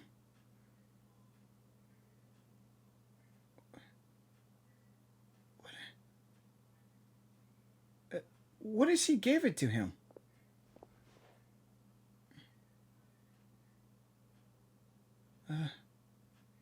Okay, maybe we just sit down and wait. I guess. I understand your request. However, at the risk of causing offense, I must admit that I fail to see why you would wish for such a thing. Oh, okay. Like, guys, I think this story about to get emotional right now, and I don't know what is going to happen, so we might have to see it through the end. But guys, get your tissues ready, because I think this is gonna get emotional. I'm about to get emotional in a minute about what's gonna happen. I heard you have a certain fondness for water tasting, Monsieur Neuvillette, so allow me to use water as an analogy. A family is like a large body of water with countless rivers flowing in and out. As someone who watches over this system, I would hope that each river that flows from the source will eventually reach the ocean. Of course, objectively speaking, I know this is impossible. Most of the rivers will dry up along the way, disappearing into the ground and leaving nothing but a barren riverbed behind. Not all rivers are destined to reach the ocean, but I would not see their existence rendered meaningless. I believe the water that flows within them is simply meant for a different destination, like a field in need of irrigation. Or perhaps the glass of a certain water-tasting enthusiast. Did you get any of that, Traveler? Not really. It doesn't make any sense. I mean, I wish you'd make it simple, but not really. Your words paint an optimistic picture indeed. Allow me to remind you, however, few among us are willing to sip from a glass filled with tainted water. It may have been tainted at one point in time, but not to worry. I'll make sure it's strained of all impurities and returned to its cleanest form. I seem to recall there being a transactional aspect to your proposal. Perhaps you could expound on that?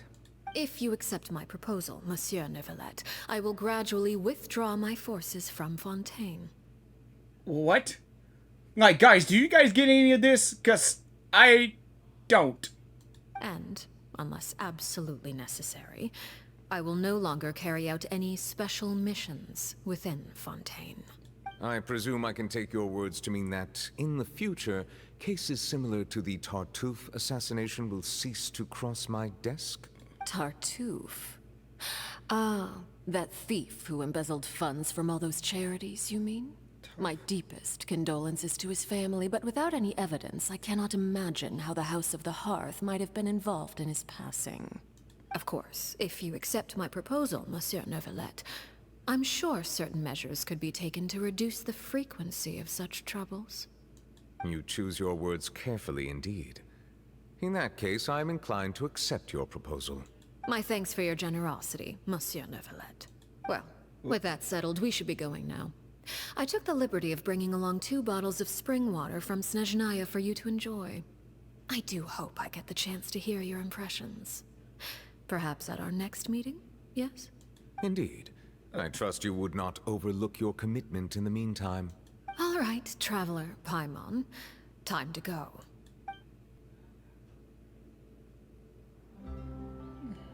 So, what exactly were you talking about back there? Paimon only heard you mention some rivers, a large body of water, and then some kind of irrigation scheme. You really want to know? Yes? I would imagine there might be more pressing concerns at the moment. Winnie, Paimon really hopes everything's going okay. I hope so too. Oh, Paimon recognizes that look. You've got your thinking cap on, don't you, Traveler? Come on. The knave seemed relaxed, but she didn't seem to be joking earlier when she said those who betrayed the organization were paid with their lives. I think she's serious about punishing those kids. How should we stop her? No, there's something else we should have figured out first. Yeah, we gotta figure out how we're gonna stop her from doing this. While we're talking in front of Pascal Minoria, she mentioned clervie's name. Does that mean she knew where clervie was in this entire time? Maybe she anticipated how Lenny and the others were going to act.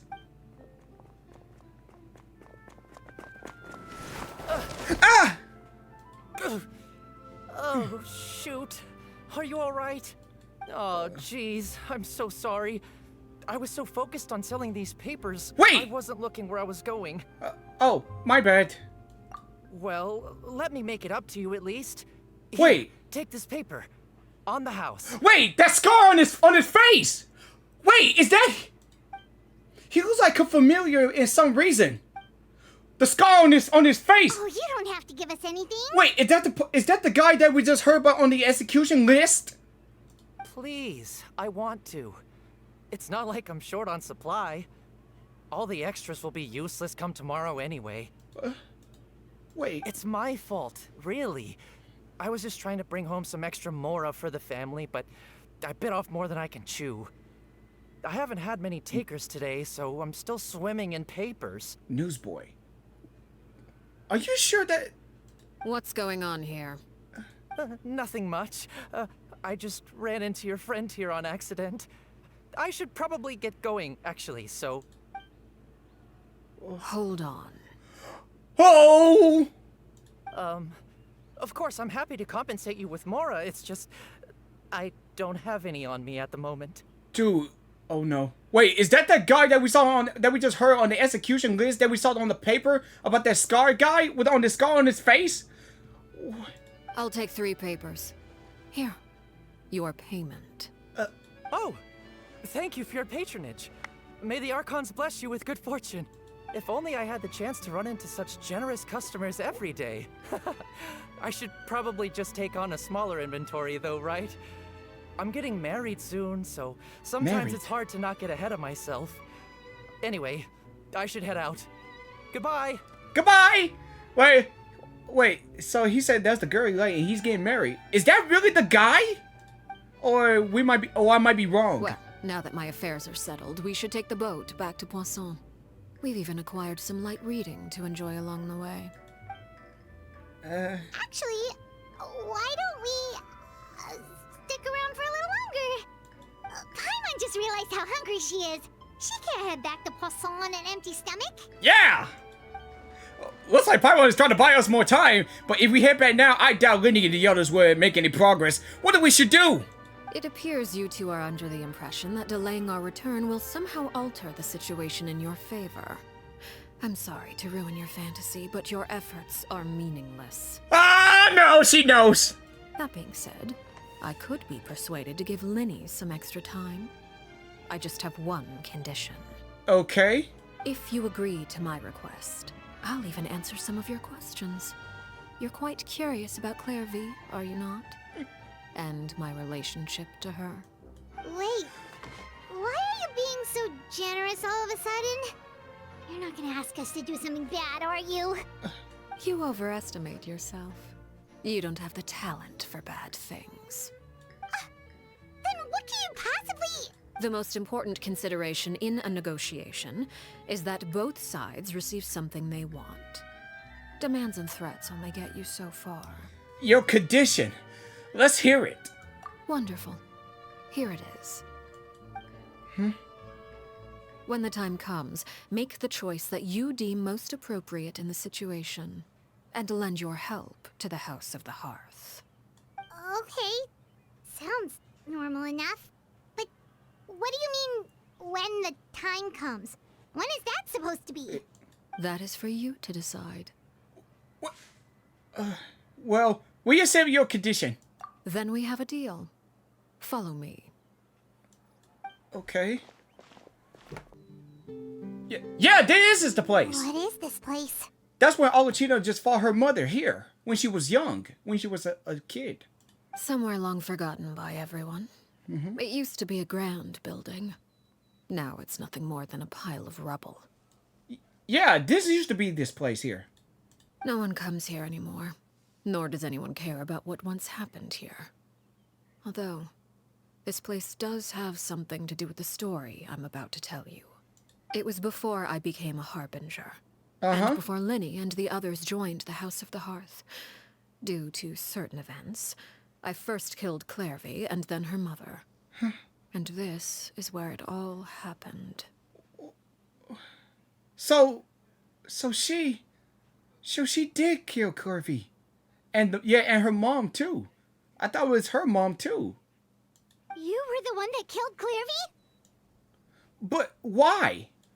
Patience now. Allow me to explain clervie's side of the story first. I'll start from the beginning. Okay. But yeah, and I just heard the part that she just killed them just to become the great king, right? But yeah, I saw it on the animation short.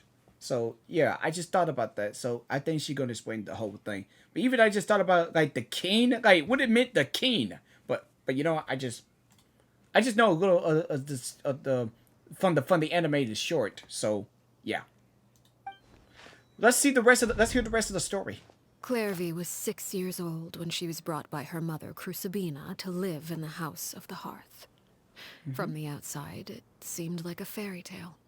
A thriving family made up of kind adults and friendly children. Crucibina was the knave at that time, and the House of the Hearth was under her control.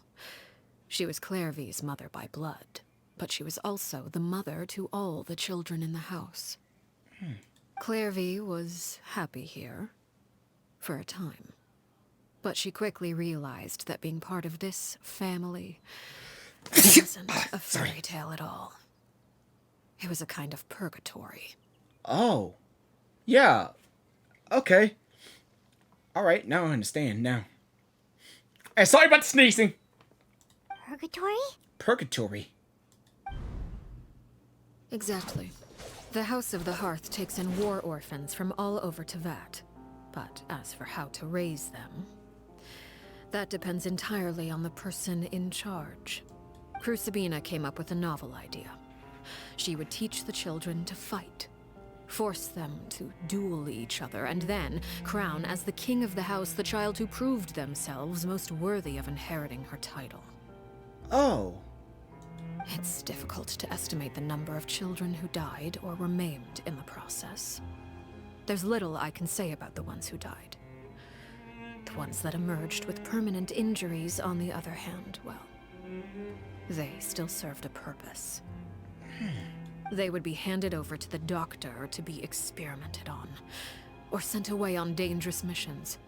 Nothing more than tools to be used and then discarded. Dude. So those were the experiments Clervie was talking about. But what actually happened to her? You said that Clervie was Crucibina's daughter, so if Clervie tried to convince her to stop what she was doing, Crucibina probably would have listened, right? Despite being Clervie's mother, Crucibina cared little for her daughter. She forced Clervie to join the House of the Hearth only as a means to demonstrate her own impartiality as a mother, to prove that she treated all her children equally. Clervie did try to convince her mother to change her ways, but it was to no avail. After her efforts failed, the only other option was to rise up and try to fight back. Unfortunately, the other children had already been thoroughly indoctrinated into the illusion of happiness Crucibina had created.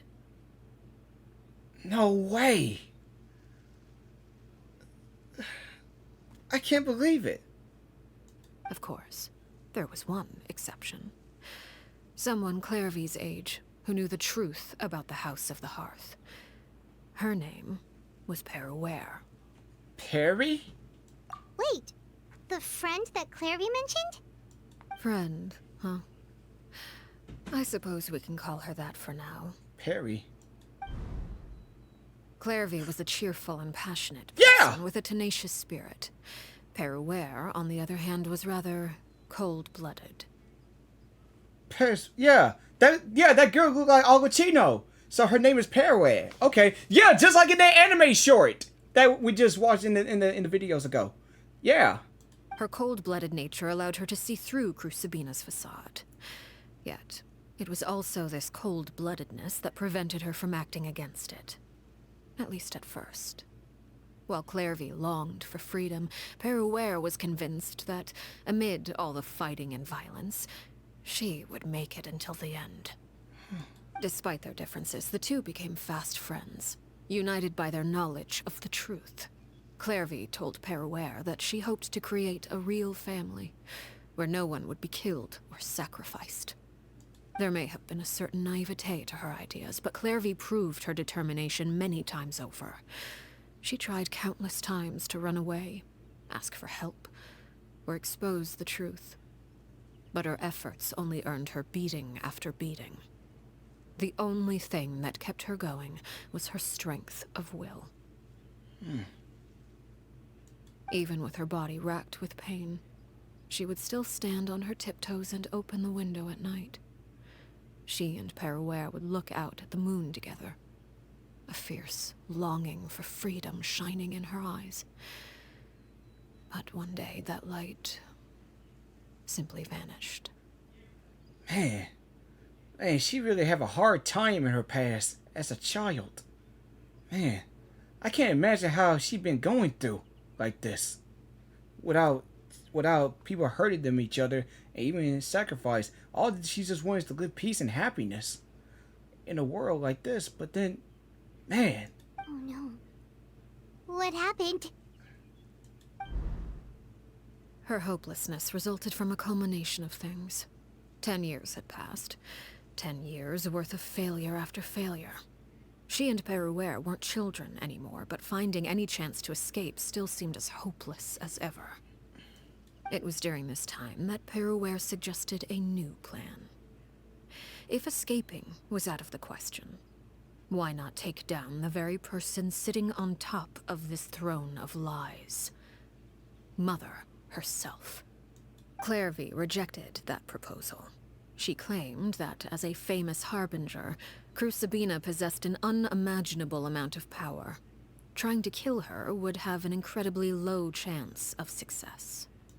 Clervie never gave another reason, but Perouer could see it written all over her face. Clervie still thought of Crucibina as her mother. Killing her own flesh and blood was a line she couldn't bring herself to cross. If she couldn't escape and fight back, then only one option remained. It's death. Precisely. Death was the only way that she felt she could be free. It happened during a duel.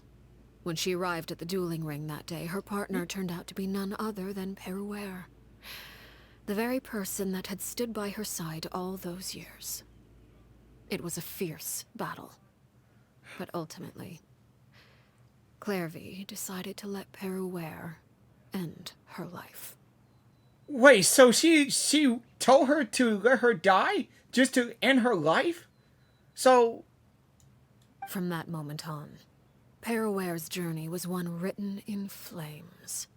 When the rain finally came and washed it all away, there she stood, the sole victor in Mother's endless game of slaughter.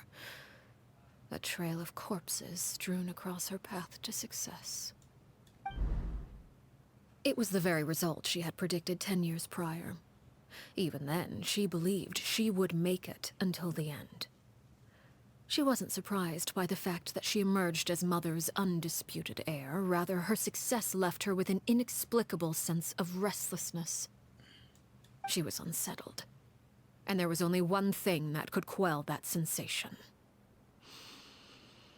Perhaps you two would like to take a guess as to what it was? Killing the person at the very top. Crucibina, you mean? But... Yeah. But... Like... Correct. This is the place where Perouer killed her best friend. A mere year later, this is also the place where she fought tooth and nail to kill the mother they shared. Yeah, just like that. The moment she acted, any conception of what was right or wrong ceased to matter. It's one of the principles of the house. Only those who survive get to write the rules. Perouer won the battle, and became a harbinger herself. After which Her Majesty, the Tsaritsa, bestowed upon her a new name. Arelecchino.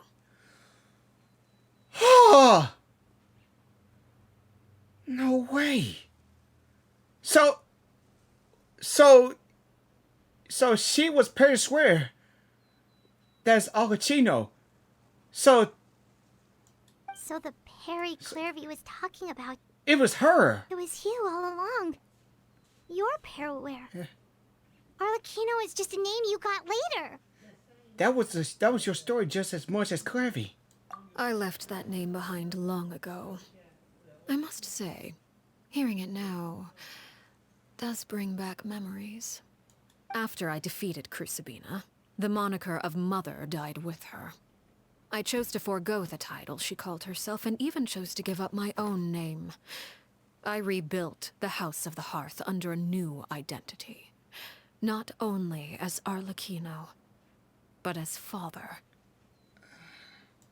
And that is where the story ends. Any more questions? But the clervie we met, though, who is she exactly? Yeah. Based on what you just told us, Clervie wasn't a little kid when she was killed. So the Clervie we met... Was she really a spirit at all? I suppose you could call her an illusion born of flame. Her existence is like ashes to a fire. Something left over in the wake of blaze and ruin. You see, a certain power runs through my veins. It's not unlike a curse. My flames leave behind shadows of anything they consume. Of course, the chances of those shadows morphing into a sentient entity are exceedingly slim. Clervie is a very special case. Whoa. Clervie died when she was 16 years old. But what emerged from the flames was her 6-year-old self. Her appearance wasn't the only thing affected. Most of her memories were lost to the blaze as well. Memory is a mysterious thing indeed. Losing a portion of your memories will alter your sense of self. Lose 10 years' worth, however, and it would be like living in the past. Like returning to a version of yourself that never grew up. No wonder Paimon got such a weird feeling when we were talking to her. Perhaps I should put it this way. Clervie is someone trapped in time. It may seem like she exists with us in the present, but she truly lives in the confines of her own past. So if all of that is true, then you must have known about Clervie for a long time. Indeed. She's a rather volatile and unstable entity. Sometimes she would look after the children. She's even saved some of their lives. But other times, she would hide from me and become obsessed with revealing the truth about the house to anyone who will listen. Shadows don't have the capacity to learn or grow. Any new information they encounter is quickly forgotten over time. Your attempts to expose Clervie to sunlight. They failed, yes? The reason is actually quite simple. In Clervie's mind, the house is impossible to escape. And it is this very perception that traps her there. But no matter. All I have to do is kill her again, and all will be resolved. I don't anticipate so much as a single speck of ash will be left behind this time. Wait!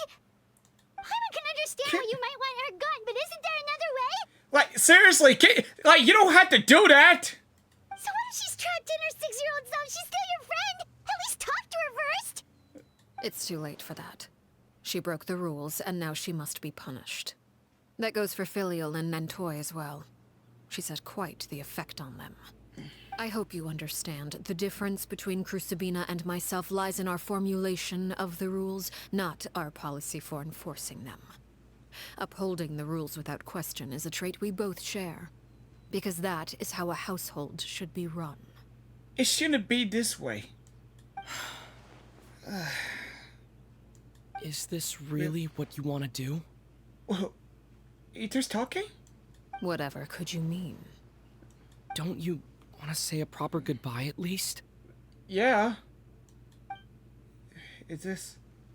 Whether as a killer or as a father, there are two things that must be avoided at all costs.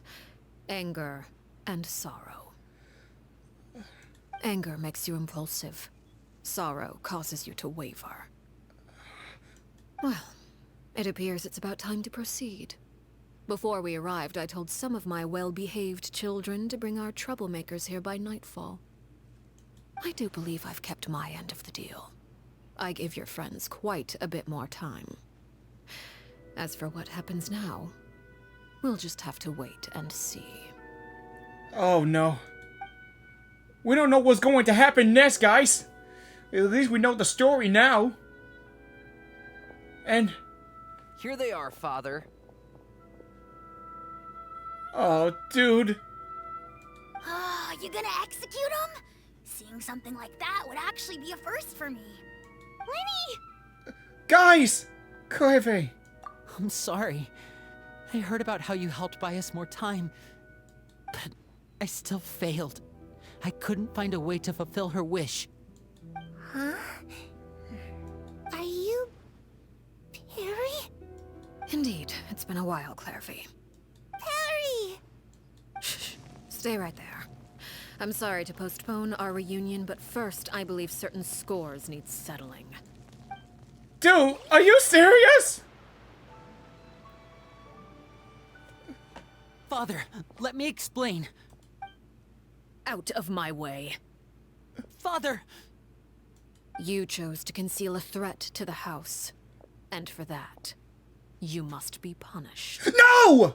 Overall, however, I suppose your wrongdoing is hardly the most egregious of the bunch, so I'll deal with your punishments later. As for right now, the more pressing concerns are the traitors among us. By traitors? Do you mean us? Father, let me explain. We didn't mean to... Fultz, why don't you share what you heard? Yes, Father. Secret Midnight Meeting number 3. Participants, Filial, Nantoi, Sato, Toddy. Nantoi clearly said, if only Father wasn't the one who took us in. Sato added, I'm sick of this life. I just want to live as a normal person. It feels like it's like he's just telling on everything you know, like he's a tattletale. But he's forced to. Is she forced him to tell her everything? Filial was the worst of them all. She called us crazies and said a bunch of mean things about Father. I did not! You're lying! Fultz is trying to frame us. It's not like I'm the only one who heard those things. After that, you and Toddy and a bunch of other people started talking about clervie. You were using all those things clervie brought up as an excuse to question Father. We're birds locked in a cage. The only way out is to destroy it. That's what you said, wasn't it? You little... You just want me gone, don't you? What did I ever do to you, huh? Yeah, he's like a villain too. Like he's just telling everything. And you, Sheplo, have you forgotten who stood by your sickbed, watched over you, and changed your dressings? Come on, let's hear it then. What's your reason for all this?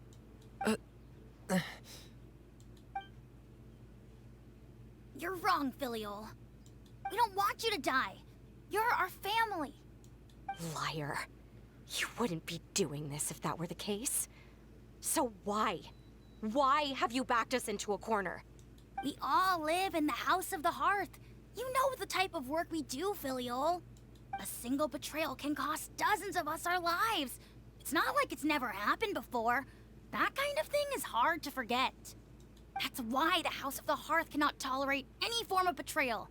Ever since we came to Poisson, you've had 7 secret meetings. A lot of the things you talked about really crossed the line. I can't say no more to this, but still, if this really kid just trying to get them in like trouble, even their family, but still, seriously, he didn't have to do all this stuff. You've been spying on us for half a month? Wait a second. Now that I think about it, the move to Poisson was just a way to make it easier to spy on us, wasn't it? Because we were all in one place. You've had this planned all along. So he's the true villain.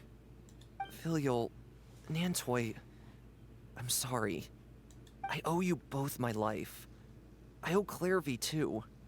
If it weren't for all your help after I got poisoned, I wouldn't be standing here today. If this were any other situation, I would do anything to repay that kindness, even if it cost me my life. But rules are rules. I'm sorry. My hands are tied. Can the rules be broken or something? Like, there's nothing we could do. Just let them just do what she had to do. I can't stand for this. I can't stand with this. Why? Why? Oh. That's enough, Filial. We made a mistake, and we should own up to it. We broke the rules, plain and simple. And now we have to face the consequences. I'm sorry, Chaplot. Fultz. I'm sorry, Father. We accept our punishment. No, I can't accept this. Chaplot, according to the rules of the House of the Hearth, how should these traitors be punished? All those who betray the house pay with their lives. Dude, we gotta do something. We can't let them just do this. We can't just let them get away with this. And so it shall be. Dude, I feel bad, man. Dude, we can't let it get away like this. We gotta do something. Father, please wait. Something you want to say, Linny? Please reconsider, Father. What Filial and the others did, does it really count as betrayal? We all come from broken families.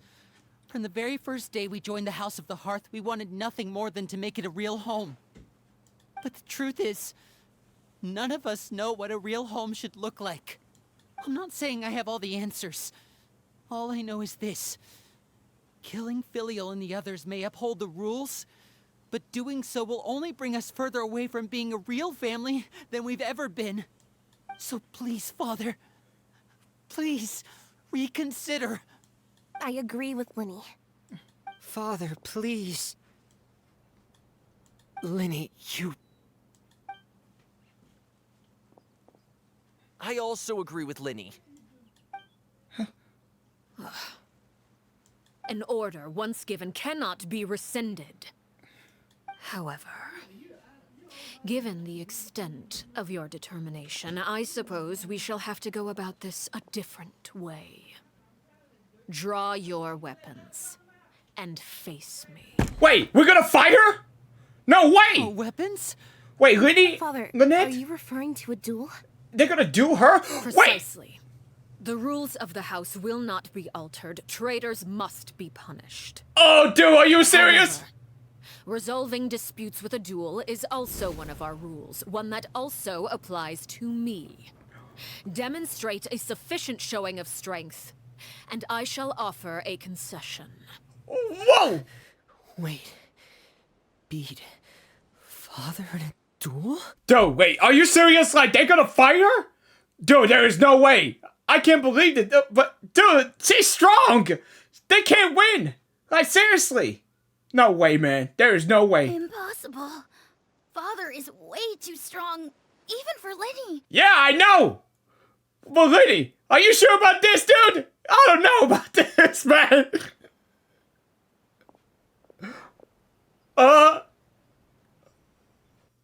No way. No way, dude.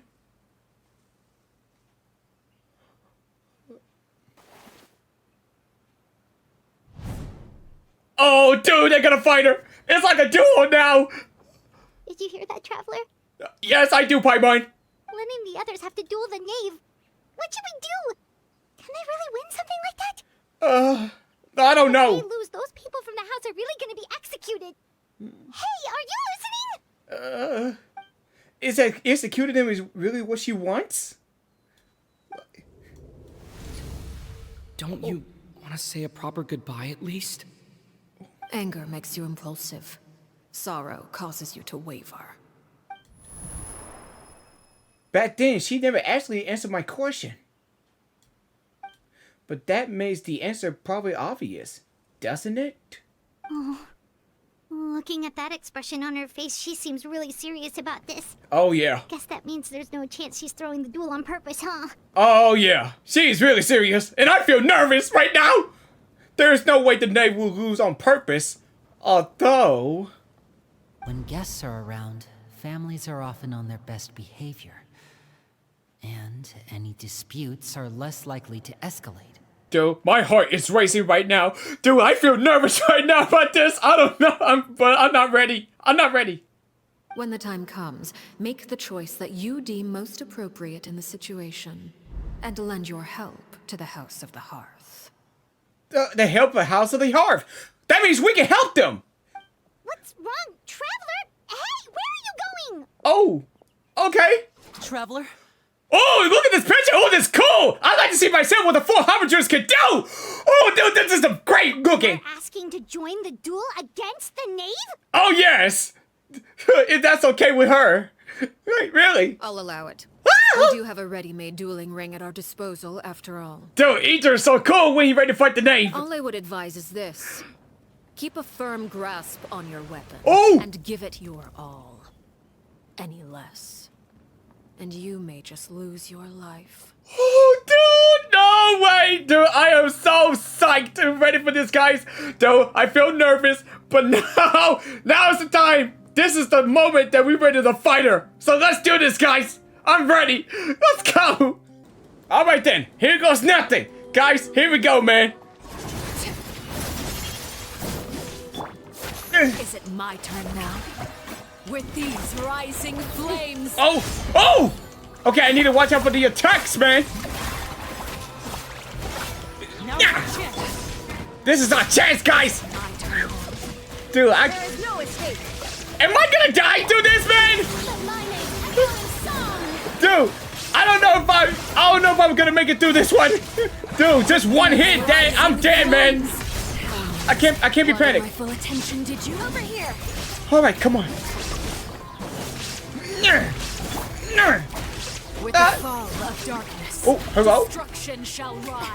Whoa, whoa, whoa. Okay. Oh, Have a taste of purgatory. whoa. What is this? Dude. Oh. Try to pace yourself. Okay, I'll try. Yeah. Ow. Whoa, what is that? Is that a claw? Oh.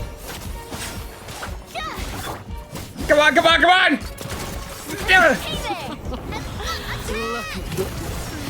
Whoa, what is that? Wait, those claws. Whoa, I can't think. I can't talk when I'm just doing this. No, she's fast. Oh, I'm gonna die. I gotta do something, man. Oh, no. Oh my gosh. Oh, no. I can't lose my characters now. The show begins. Heal me. You all right? I guess so. I don't know if I'm okay. Dude, there is this move again. Like a bunch of helpless ants. Look at those claws. Like, look at those spikes or whatever those things are. Dude, wait, I'm dead. No. Oh, no. Ouch. Are you serious? I'm gonna... Dude, I can't give up, man. I can't die here. Dude, she's strong. But I can't give up, man. What am I supposed to do now? I gotta heal myself, man. Dude, she does a lot of damage. I gotta survive through this, man. I got to.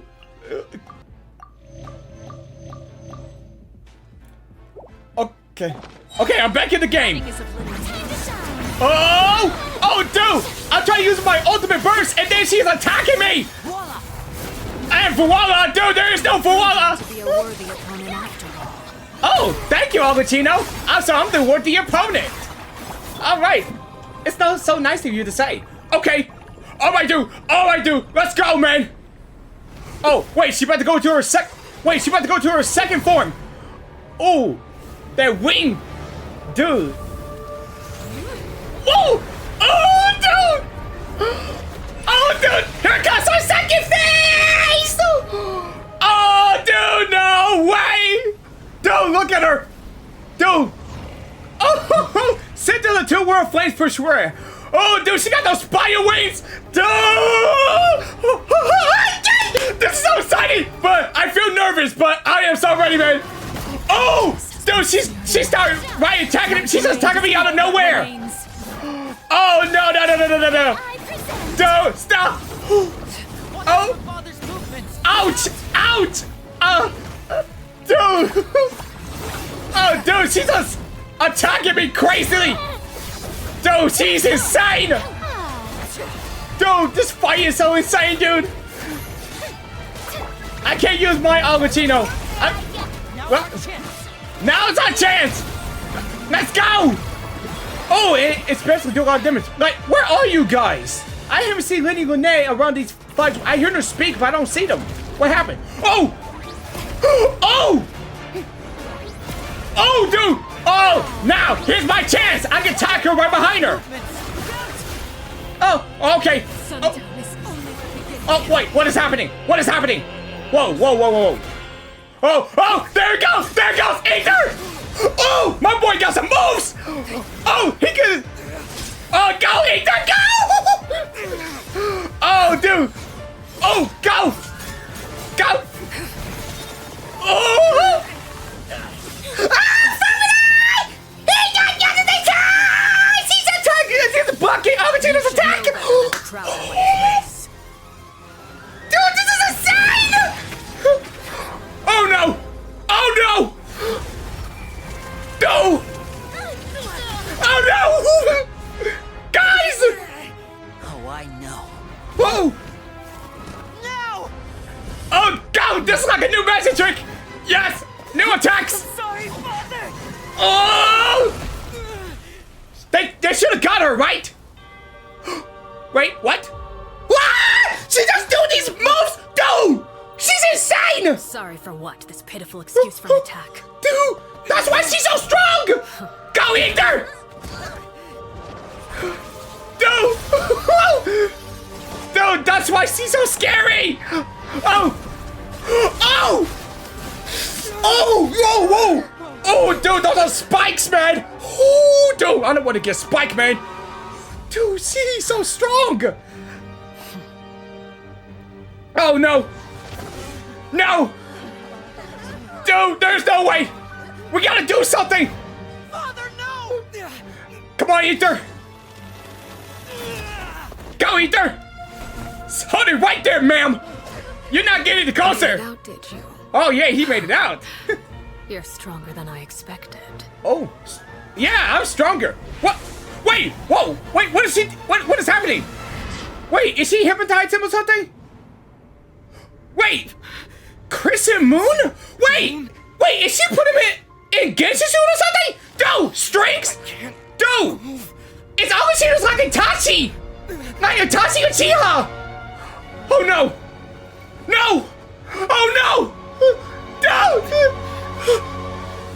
What? Whoa! Dude, wait, what?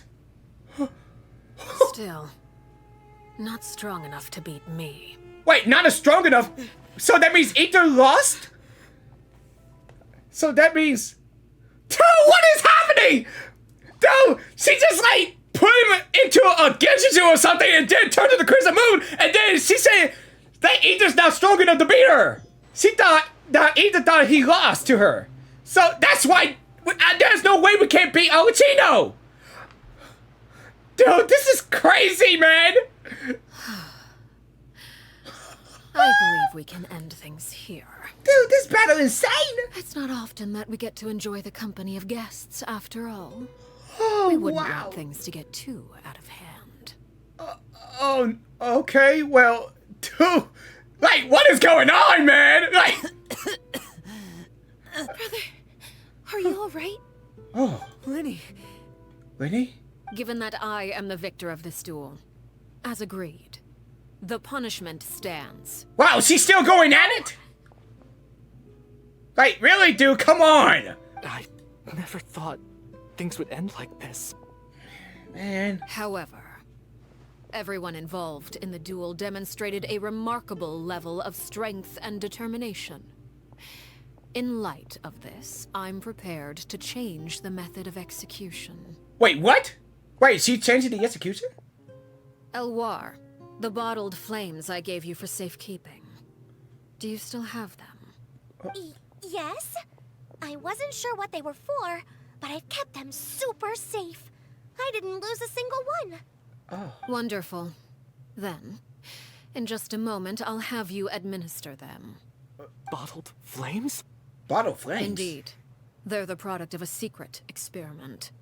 Under certain special circumstances, flames can be extracted from my person and preserved. Wow. Once ingested, searing pain will spread across every inch of your body. Ooh. No harm will come to you physically, but your memories will be burned away. If you can withstand the pain. When you awake, you'll have forgotten everything you know about the House of the Hearth, and will be expelled from the organization. Wait, so that means they get their memories erased and not remember any of this, and they will be free? In other words, administering this concoction will kill the version of you that grew up in the house, and give you a new identity. Oh! Wait, so that means the young man that I thought looked familiar, the one that's selling newspaper outside the palace of Memoria, he must have been the same warrior as we saw in the list of executions. So he wasn't killed after all. So yeah, that was him! Memory is a mysterious thing indeed. Losing a portion of your memories will alter your sense of self. So you lose the memories that you got, that you remember, and then you become a new person. Like start a new beginning. That's right? Right, guys? No, if my understanding of the knave is right, she really thinks of as killing him. The warrior that lived in the House of a Hearth is dead. The one that remains is a simply normal person living out of his life with his beloved.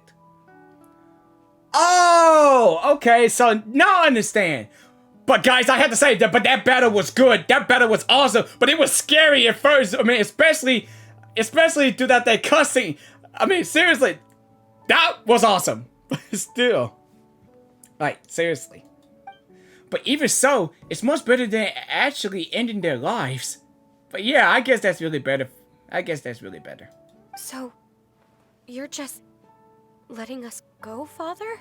Like, let them go as new people. So, yeah.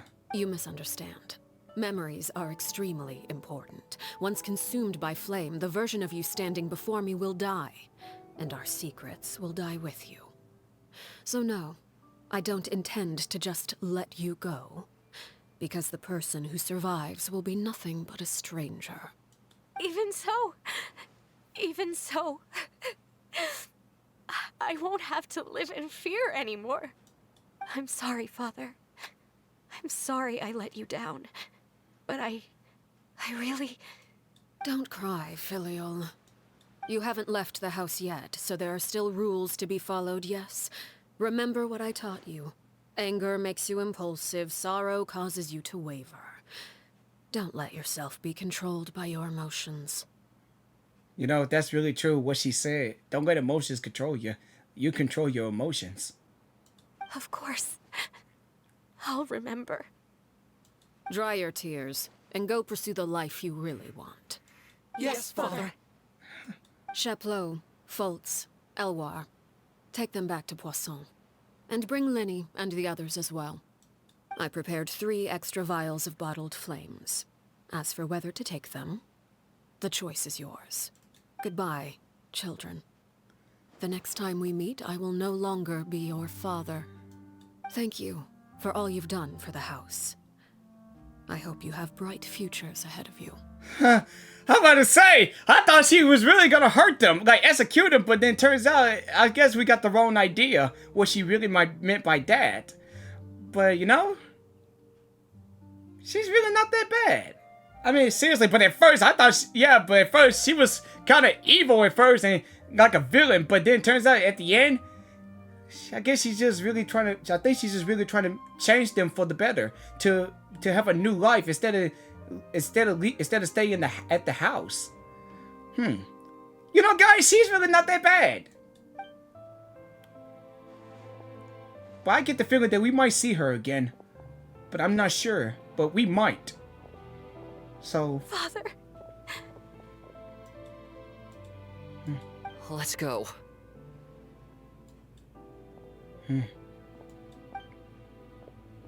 Best story quest. With the boss fight, yeah. Here, grab my arm, Linny. I'll help you walk back. Thank you.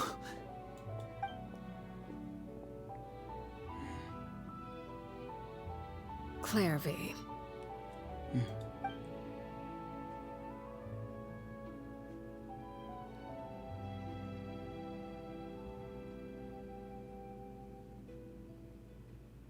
Can we talk now? I've been waiting for a super long time. You really are Perry, aren't you? I haven't seen you in so long.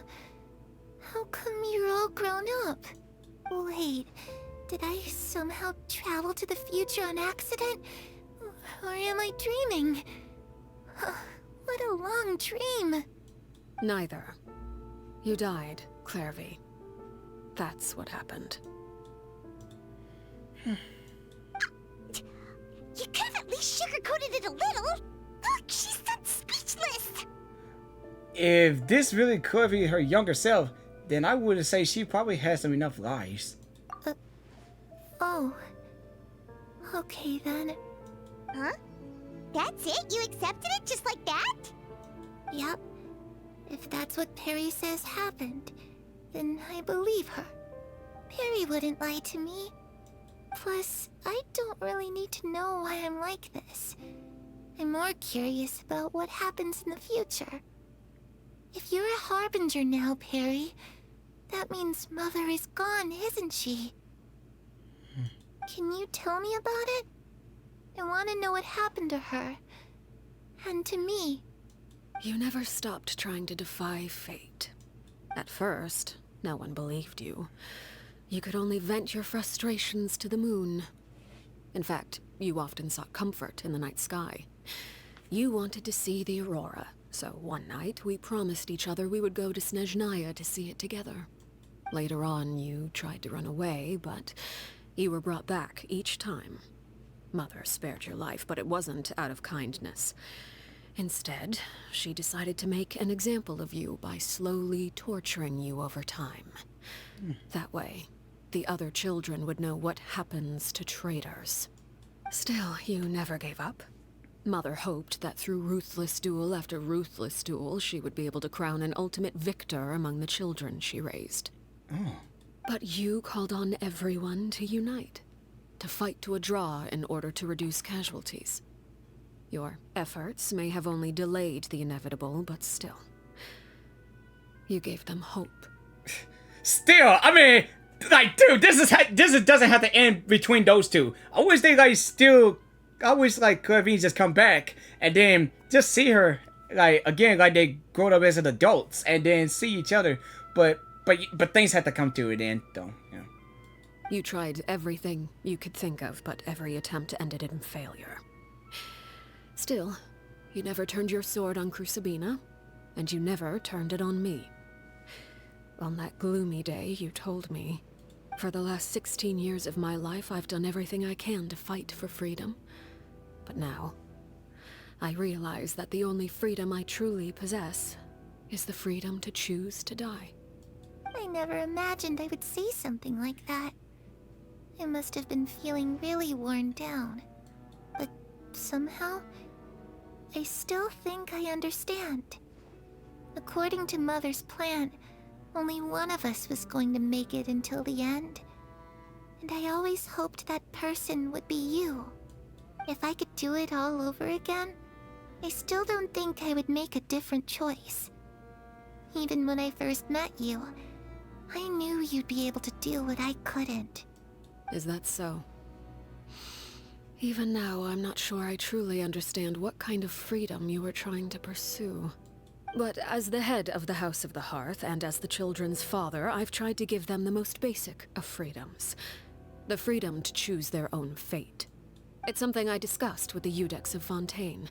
The children who want to leave the house will have their memories wiped clean of all secrets pertaining to the organization. In return, they will be allowed to live a normal life in Fontaine without being prosecuted for their past. Of course, I won't simply hand freedom to them on a silver platter. They have to fight for it and prove themselves worthy of it. Only freedom that is earned has true value. That's more than enough. Fight for freedom, That's exactly huh? the kind of life I was fighting for. So she's fighting for freedom too, huh? You know, Perry, I think you're a pretty amazing king, and a really great father too. She looks like King, and even she looks like a father, but she won't be father anymore, right? I mean, I think she's gonna be stay for Tui Harbinger. I'm really happy that you're the one who took over the house. Right, seriously? Yes, I do have one regret, though. I still haven't seen the outside world. Well, it just so happens that our dear guests over here have been to many nations and traveled to countless places. Perhaps they would be willing to tell you what the outside world is like. Really? Yep. Of course! We've traveled all over the place. We've got so many stories, we could probably talk your ears off for 3 days straight! Okay. Talk about the land of Amino, the nature of freedom. You know, I used to dream of being a bard. Really? Playing the lute while singing into the winds of freedom. Even if there was no one there to listen, I would have continued to sing no matter what. Oh. Okay. Talk about the land of Geno, the nation of contracts. Ah, that's where Mora comes from. I never knew that before. Yup. If I had some Mora, I would buy 3 new dresses. One for me, one for Perry, and one for Mother. Aw, that's sweet. Really. It's just too bad Perry doesn't like wearing dresses. And Mother, well, she probably wouldn't accept something like that either. I guess I'd just have to keep them all for me then. I could wear a different one every day. I wonder if we can see Arelecchino in a dress. Well, I can't imagine it, but it's like you know, wait, she wearing a dress? I could imagine about it. Nah, I ain't got no mind to it. Yep. I can't see her in a dress though. Not really.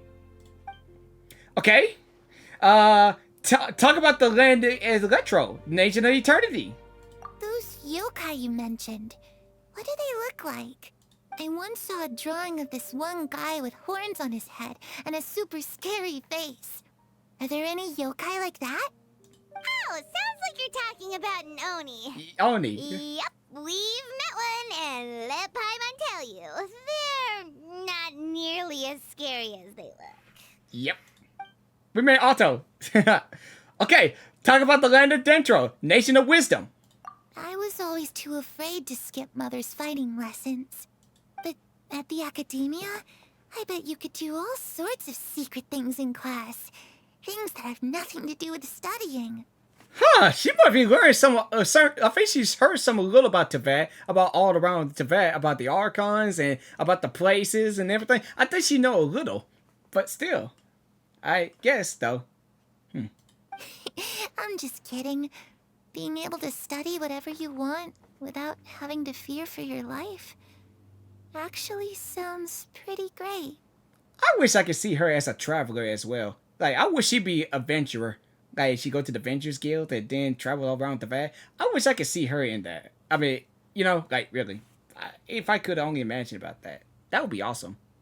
If she'd be, like, playable and everything, I could really imagine it.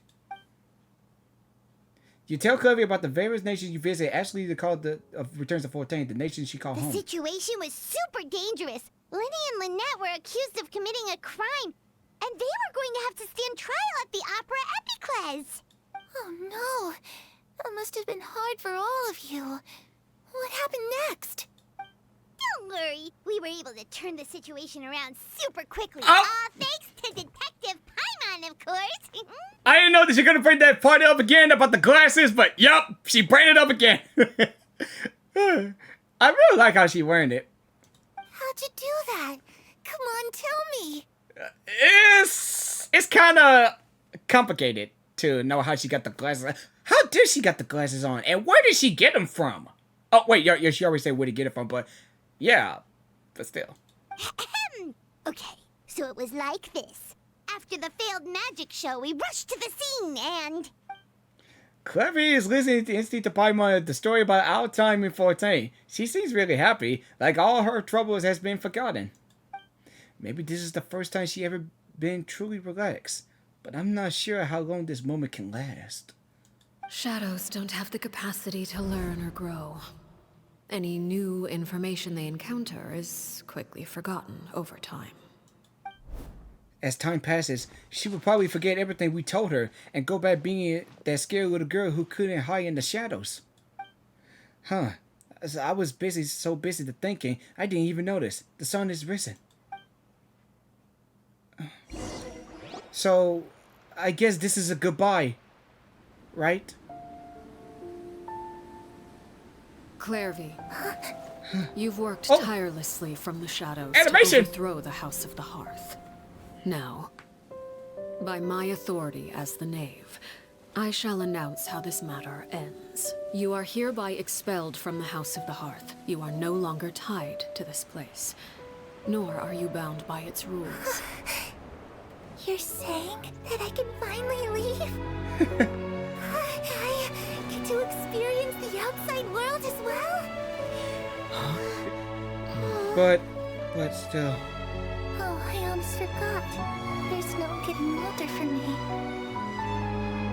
Still, seeing who you grew up to be makes me really happy, Arelecchino. Oh, dude. Take care of yourself. Goodbye. May we meet again someday. Dude, I don't want her to leave! But it is what it is, right?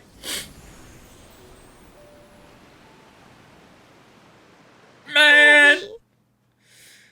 Oh, come on now. Still. She left so soon. Paimon didn't even get to finish her story. I also have certain sentiments left unsaid. I wanted to tell her that the aurora I saw in Snezhnaya was just as beautiful as the ones in the pictures. But a shadow's memories reset at dawn. Had we delayed any longer, we wouldn't have had the time to say goodbye. Whatever regrets may linger, let them be lost to the coming of a new day. Oh, Linny's back. Father? Oh. It's Linny! Hey, Linny!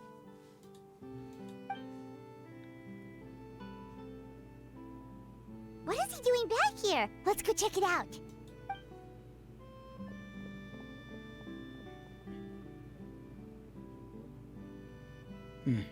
I wonder what Arelecchino's gonna do next.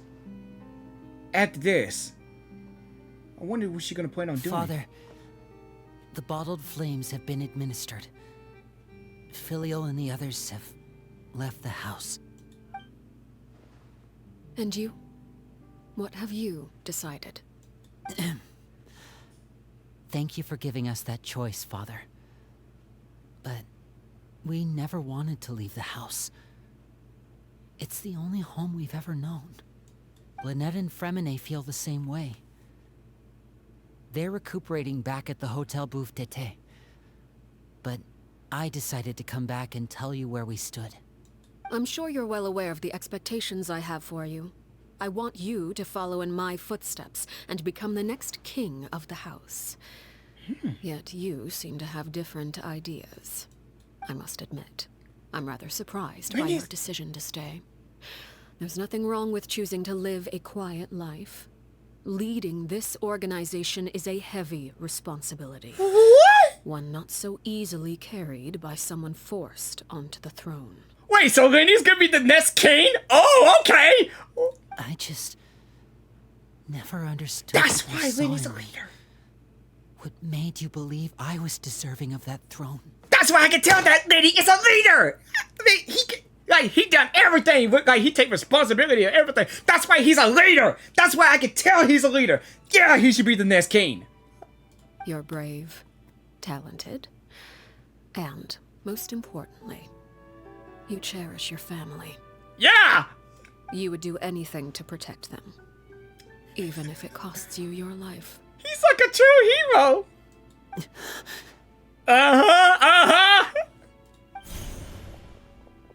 Yep, he's a good leader.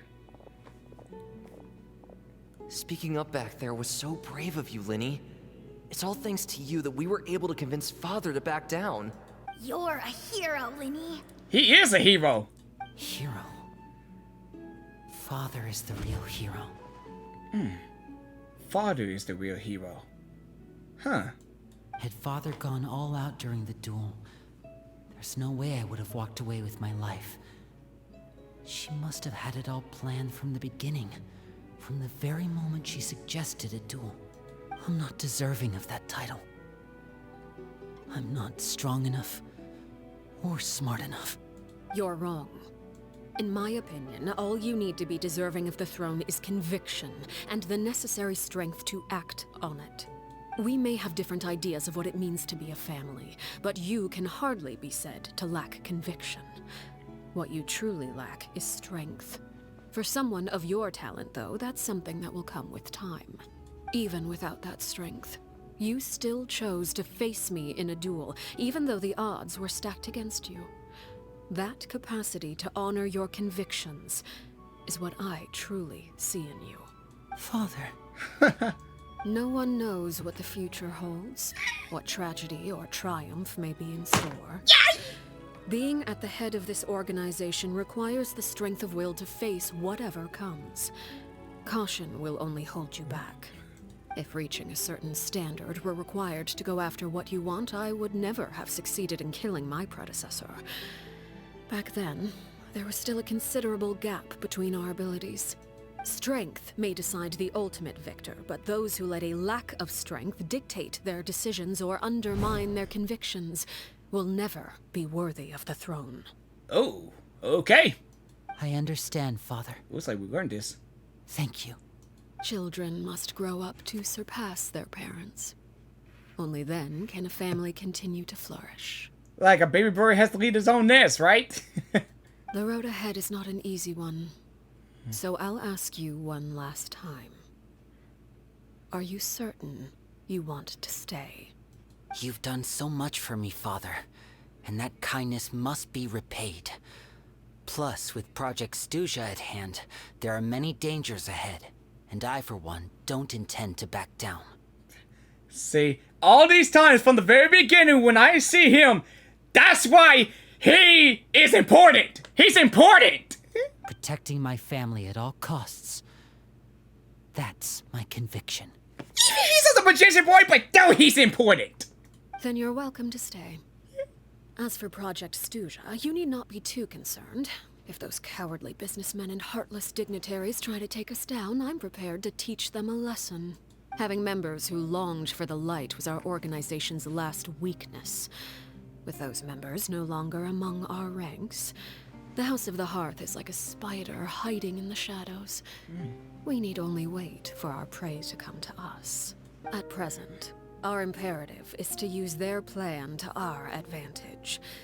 In doing so, a crimson moon shall rise amid the frigid blizzards of winter. Crescent moon! No demonstration of loyalty shall go unrewarded, and no sacrifice shall be in vain. Oh yeah, about that crescent moon! I forgot about that! Yeah, about what we just saw when we did the ether. I just thought about that crescent moon. As for the two of you, whether we meet again as friend or foe, I'll remember the camaraderie we shared in this moment.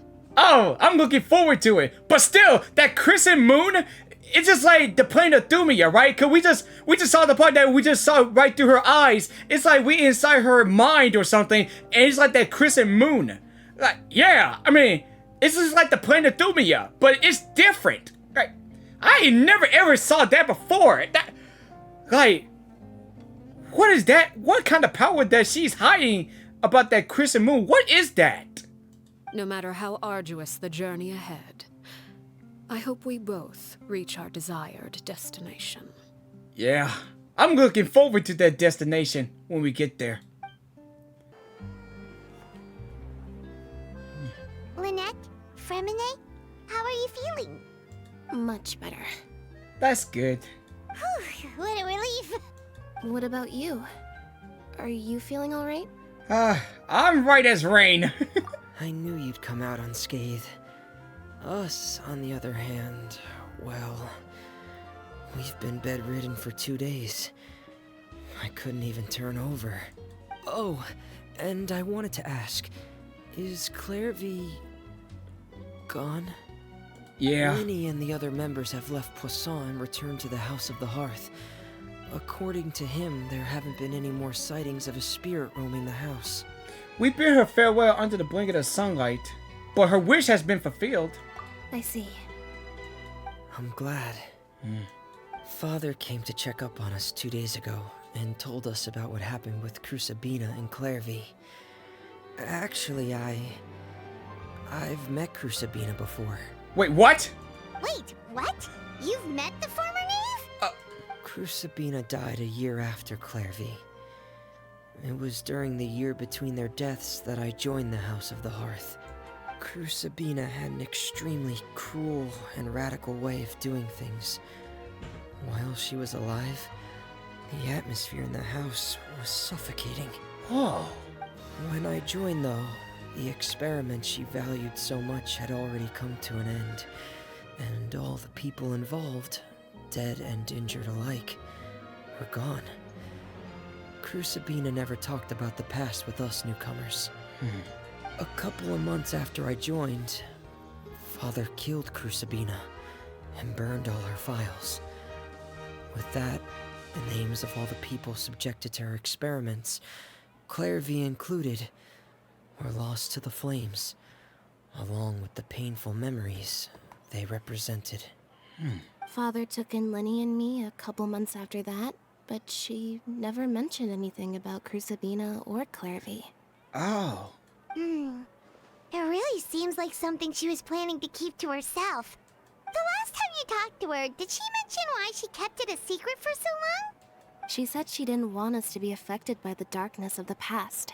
She was worried we'd develop a false sense of gratitude towards her if we knew about it. Oh, I think she was trying to protect you guys. Okay, that's what I thought.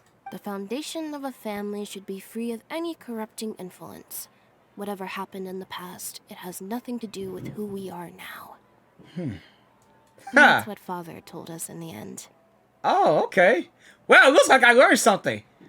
But I still thanked her for everything.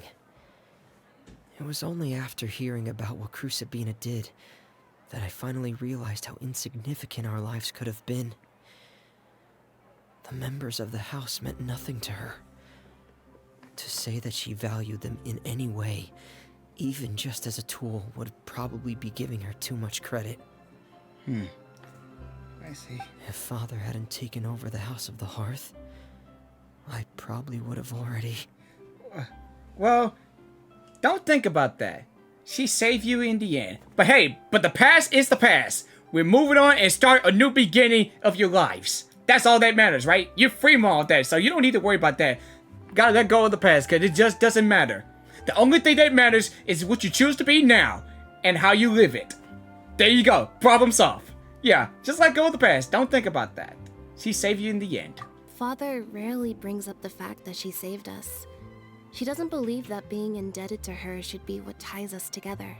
But even if we didn't owe her anything, we would still choose to stay. Because this is our home. We may have arguments or times when we feel wronged. Some people may even choose to leave. But as long as Father is here, we will always have a home. Whether the path before us is bathed in sunlight or shrouded in shadow, we'll follow Father wherever she chooses to go. So I wanted to say thank you for helping us make it through this crisis. Without your help, we could have lost a lot more along the way. Ah, no problem. What are friends and brothers and families are for, really? Oh, we didn't do anything, really. Just invite us back as guests and we'll call it even. Of course. You're welcome anytime. Are Filial and Nantoy okay? I actually saw them at a cafe this morning. They didn't recognize me. From what I could tell, they were drinking coffee and talking about one of the operas that started running recently. They seemed happy. If I had to take a guess, I would say they finally found the kind of life they always wished for. Alright! Arelecchino's story quest is complete! Dude, that was a great story! Great story quest and a boss fight ever! Alright guys, that is it for the day, guys. Even I messed up with the battle with Arelecchino. But hey, everything's okay now. But guys, I wanna say thanks for watching, and we see you guys in the next one. Alright then. See you guys then!